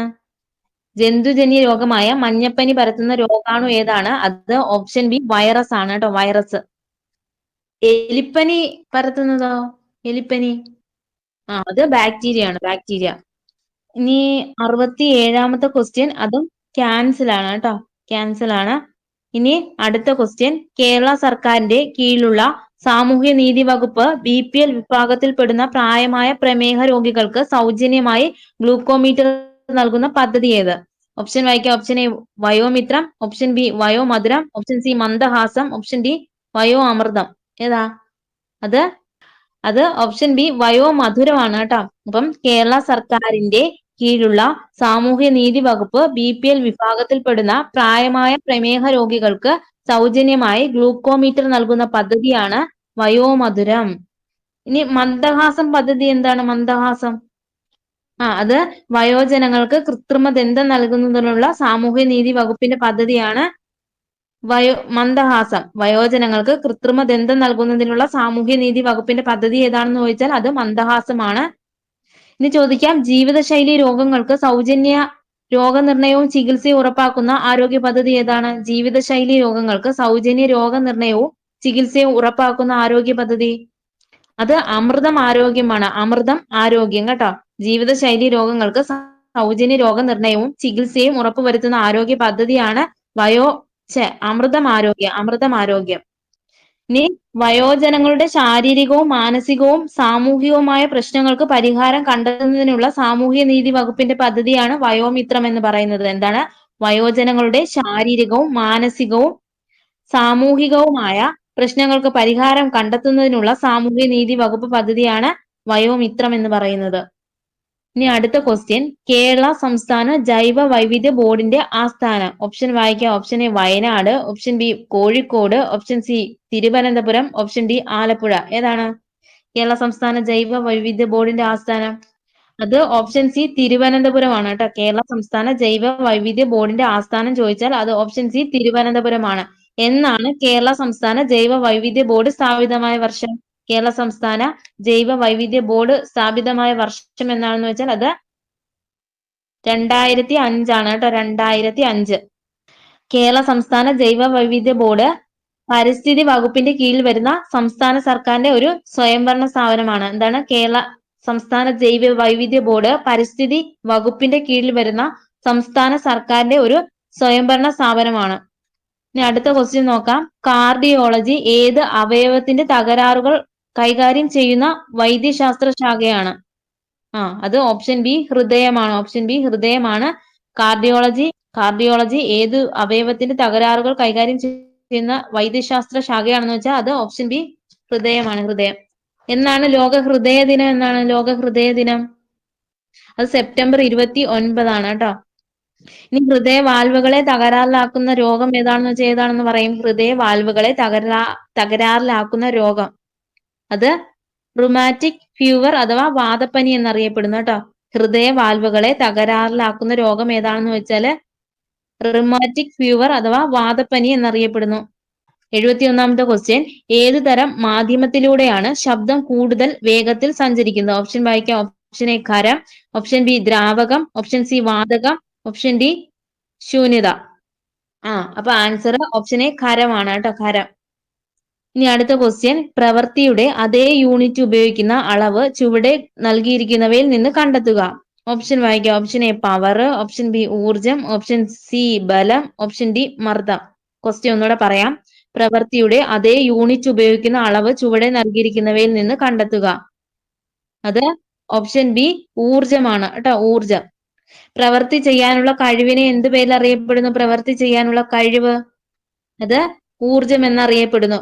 പ്രവൃത്തി, ഊർജം എന്നിവയുടെ SI യൂണിറ്റ് ഏതാണ്? പ്രവൃത്തി, ഊർജം എന്നിവയുടെ SI യൂണിറ്റ് അത് ജൂൾ ആണ് കേട്ടോ. ജൂള്. ഇനി ചോദിക്കാം, പ്രവൃത്തിയുടെയും ഊർജത്തിന്റെയും CGS യൂണിറ്റ് ഏതാണ്? CGS യൂണിറ്റ് അത് എർഗ്. ഒരു ജൂൾ എന്ന് പറയുന്നത് എത്ര എർഗാണ്? ഒരു ജൂൾ എന്ന് പറയുന്നത് അത് 10⁻⁷ ആണ് കേട്ടോ. 10⁻⁷ ആണ്. ഇനി അടുത്ത ക്വസ്റ്റ്യൻ, ഒരു സ്റ്റോറേജ് ബാറ്ററി ചാർജ് ചെയ്യുന്ന അവസരത്തിൽ വൈദ്യുതിയുടെ ഏത് ബലമാണ് പ്രയോജനപ്പെടുത്തിയിരിക്കുന്നത്? ഓപ്ഷൻ പറയാം. ഓപ്ഷൻ എ താപഫലം, ഓപ്ഷൻ ബി രാസഫലം, ഓപ്ഷൻ സി കാന്തിക ഫലം, ഓപ്ഷൻ ഡി പ്രകാശഫലം. അത് ഓപ്ഷൻ ബി രാസഫലമാണ്. ഒരു സ്റ്റോറേജ് ബാറ്ററി ചാർജ് ചെയ്യുന്ന അവസരത്തിൽ വൈദ്യുതിയുടെ ഏത് ബലമാണ് പ്രയോജനപ്പെടുത്തിയിരിക്കുന്നത് എന്ന് ചോദിച്ചാൽ അത് ഓപ്ഷൻ ബി രാസഫലമാണ്. രാസഫലം. ഡൈനാമോയിലെ ഊർജ പരിവർത്തനം എങ്ങനെയാണ്? ഡൈനാമോ അത് യാന്ത്രികോർജം വൈദ്യുതോർജമായിട്ട് മാറുന്നു. ഡൈനാമോയിലെ ഊർജ പരിവർത്തനം എങ്ങനെയാണെന്ന് വെച്ചാല് യാന്ത്രികോർജം വൈദ്യുതോർജമായി മാറുന്നു. മൈക്രോഫോണിലെ ഊർജ പരിവർത്തനം അത് ശബ്ദോർജം വൈദ്യുതോർജമായിട്ട് മാറുന്നു. ശബ്ദോർജം വൈദ്യുത ഊർജമായിട്ട് മാറുന്നു. ഇനി അടുത്ത ക്വസ്റ്റ്യൻ, ചന്ദ്രനിലെ ഗുരുത്വാകർഷണ ത്വരണം എത്രയായിരിക്കും? ഓപ്ഷൻ വായിക്കാം. Option A 9.8 m/s², option B 8.9 m/s², option C 1.62 m/s², option D 3.26 m/s². ഏതാണ്? ചന്ദ്രനിലെ ഗുരുത്വാകർഷണ ത്വരണം എത്രയായിരിക്കും എന്ന് ചോദിച്ചാല് അത് ഓപ്ഷൻ സി 1.62 m/s² ആണ്. 1.62 m/s² ആണ്. ഇനി അടുത്ത ക്വസ്റ്റ്യൻ, ആറ്റത്തിന്റെ പ്ലം പുഡിംഗ് മാതൃക അവതരിപ്പിച്ചത് ആരാണ്? ഓപ്ഷൻ വായിക്കാം. Option A J Thomson, option B James Chadwick, option C Rutherford, option D Gold. ആരാണ്? അത് ഓപ്ഷൻ എ ജെ തോംസൺ ആണ്. J Thomson. ഇനി അടുത്ത ക്വസ്റ്റ്യൻ, ചരിക്കും ചുരുൾ മൈക്രോഫോണിൽ നടക്കുന്ന ഊർജ മാറ്റം ഏത്? ഓപ്ഷൻ വായിക്കാം. വൈദ്യുതോർജം ശബ്ദോർജമായി മാറുന്നു, ഓപ്ഷൻ ബി വൈദ്യുതോർജം യാന്ത്രികോർജമായി മാറുന്നു, ഓപ്ഷൻ സി ശബ്ദോർജം വൈദ്യുതോർജമായി മാറുന്നു, ഓപ്ഷൻ ഡി വൈദ്യുതോർജം താപോർജമായിട്ട് മാറുന്നു. ഏതാണ്? ചലിക്കും ചുരുൾ മൈക്രോഫോണിൽ നടക്കുന്ന ഊർജമാറ്റം അത് ശബ്ദോർജം വൈദ്യുതോർജമായിട്ട് മാറുന്നു. ഓപ്ഷൻ സി ആണ്. ശബ്ദോർജം വൈദ്യുതോർജമായിട്ട് മാറുന്നു. ചലിക്കും ചുരുൾ മൈക്രോഫോണിൽ നടക്കുന്ന ഊർജമാറ്റം ഏതാണെന്ന് ചോദിച്ചാല് അത് ശബ്ദോർജം വൈദ്യുതോർജമായിട്ട് മാറുന്നു. ഇനി അടുത്ത ക്വസ്റ്റ്യൻ, ചുവടെ കൊടുത്തിരിക്കുന്നവയിൽ നിന്ന് സദിശ അളവ് കണ്ടെത്തുക. സദിശ അളവ് കണ്ടെത്താനാണ് പറയുന്നത്. ഓപ്ഷൻ വായിക്കാം. ഓപ്ഷൻ എ ദൂരം, ഓപ്ഷൻ ബി വേഗം, ഓപ്ഷൻ സി പ്രവേഗം, ഓപ്ഷൻ ഡി സമയം. അത് ഓപ്ഷൻ സി പ്രവേഗമാണ്. എന്താണ് ഈ സദിശ അളവ് എന്ന് വെച്ചാൽ പരിമാണത്തോടൊപ്പം ദിശ കൂടി പ്രസ്താവിക്കുന്ന അളവുകളാണ് സദിശ അളവുകൾ എന്ന് പറയുന്നത് കേട്ടോ. പരിമാണത്തോടൊപ്പം ദിശ കൂടി പ്രസ്താവിക്കുന്ന ഭൗതിക അളവുകളെ സദിശ അളവുകൾ എന്ന് പറയുന്നു. ഉദാഹരണം ഭാരം, ത്വരണം, പ്രവേഗം, സ്ഥാനാന്തരം, ബലം. ഏതൊക്കെയാണ്? ഭാരം, ത്വരണം, പ്രവേഗം, സ്ഥാനാന്തരം, ബലം. ഇനി പരിമാണത്തോടൊപ്പം ദിശ പ്രസ്താവിക്കേണ്ടതില്ലാത്ത ഭൗതിക അളവുകളാണ് അദിശ അളവുകൾ എന്ന് പറയുന്നത്. അപ്പം അതിന്റെ ഉദാഹരണം ചോദിച്ചാൽ സമയം, ദൂരം, മാസ്, വേഗത, നീളം. ഏതൊക്കെയാണ്? സമയം, ദൂരം, മാസ്, വേഗത, നീളം. ഇവയൊക്കെ അദിശ അളവുകളാണ്. ഇനി അടുത്ത ക്വസ്റ്റ്യൻ, ഭക്ഷ്യപദാർത്ഥങ്ങൾക്ക് മഞ്ഞ നിറം നൽകാൻ ഉപയോഗിക്കുന്ന രാസവസ്തു ഏത്? ഓപ്ഷൻ വായിക്കാം. Option A tartrazine, option B IndiGo carmine, option C erythrosine, option D vanillin. അത് ഓപ്ഷൻ എ ടാർട്രസിൻ ആണ് ഭക്ഷ്യപദാർത്ഥങ്ങൾക്ക് മഞ്ഞ നിറം നൽകാൻ ഉപയോഗിക്കുന്ന രാസവസ്തു. ഇനി ചുവപ്പ് നിറം നൽകാൻ ഉപയോഗിക്കുന്ന രാസവസ്തു ഏതാണ്? ചുവപ്പ് നിറം അത് എറിത്രോസിന് വേണ്ടി ഉപയോഗിക്കുന്ന രാസവസ്തു ഏതാണ്? രുചി കൂട്ടാൻ വേണ്ടി അത് വാനിലിൻ ആണ് കേട്ടോ. വാനിലിൻ. രുചി കൂട്ടാന് വാനിലിൻ ആണ് ചേർക്കുന്നത്. ഇനി പുളിരുചി കിട്ടാനാണെങ്കിൽ അതെന്താണ്? പുളിരുചി കിട്ടാന് അത് ഫോസ്ഫോറിക് ആസിഡ് ആണ് കേട്ടോ. അപ്പൊ ഇവിടെ പറയാം ചുവപ്പ് നിറം നൽകാൻ എറിത്രോസിൻ, രുചി കൂട്ടാൻ വാനിലിൻ, പുളിരുചി കിട്ടാന് ഫോസ്ഫോറിക് ആസിഡ്. ഇനി അടുത്ത ക്വസ്റ്റ്യൻ, ഏത് ലോഹത്തിന്റെ അയിരാണ് കലാമിൻ? ഓപ്ഷൻ വായിക്കാം. Option A aluminium, option B zinc, option C ഇരുമ്പ്, ഓപ്ഷൻ ഡി കോപ്പർ. അത് ഓപ്ഷൻ ബി സിങ്ക് ആണ് കേട്ടോ. Zinc, calamine. ഇരുമ്പിന്റെ അയിര് ഏതൊക്കെയാണ്? ഇരുമ്പ് അത് ഹേമറ്റൈറ്റ്, മാഗ്നറ്റൈറ്റ്, അയൺ പൈറൈറ്റ്സ്. ഇതൊക്കെയാണ് ഹേമറ്റൈറ്റ്, മാഗ്നറ്റൈറ്റ്, അയൺ പൈറൈറ്റ്സ്. അലൂമിനിയത്തിന്റെ അയിര് ഏതാണ്? അലൂമിനിയം അത് ബോക്സൈറ്റ് ആണ് കേട്ടോ. അലൂമിനിയത്തിന്റെ അയിരുകളാണ് ബോക്സൈറ്റ്. യുറേനിയത്തിന്റെ അയിര് ഏതാണ്? അത് പിച്ച് ബ്ലെൻഡ് ആണ്. യുറേനിയത്തിന്റെ അയിരാണ് പിച്ച് ബ്ലെൻഡ് എന്നറിയപ്പെടുന്നത്. ഇനി മെർക്കുറിയുടെ ഏതാണ്? മെർക്കുറി അത് സിന്നബാർ ആണ് കേട്ടോ, സിന്നബാർ. അപ്പം ഒന്നുകൂടെ പറയാം, അലൂമിനിയത്തിന്റെ അയിരാണ് bauxite, uranium pitchblende, mercury cinnabar, ഇരുമ്പിന്റെ അയിര് ഹേമറ്റൈറ്റ്, മാഗ്നറ്റൈറ്റ്, അയൺ പൈറൈറ്റ്സ്. ഇനി അടുത്ത 80ാമത്തെ ക്വസ്റ്റ്യൻ ആണ്, ഏത് മൂലകത്തിന്റെ പ്രതീകമാണ് കെ എന്ന അക്ഷരം കൊണ്ട് സൂചിപ്പിക്കുന്നത്? Option A calcium, option B cadmium, option C potassium, option D sodium. ഏതാണ് അത്? ഓപ്ഷൻ സി പൊട്ടാസ്യം ആണ്. പൊട്ടാസ്യം. നമ്മള് 80 ക്വസ്റ്റ്യൻ ആണ് നോക്കുന്നത്. അപ്പം ക്ലാസ് കഴിഞ്ഞിരിക്കുകയാണ്.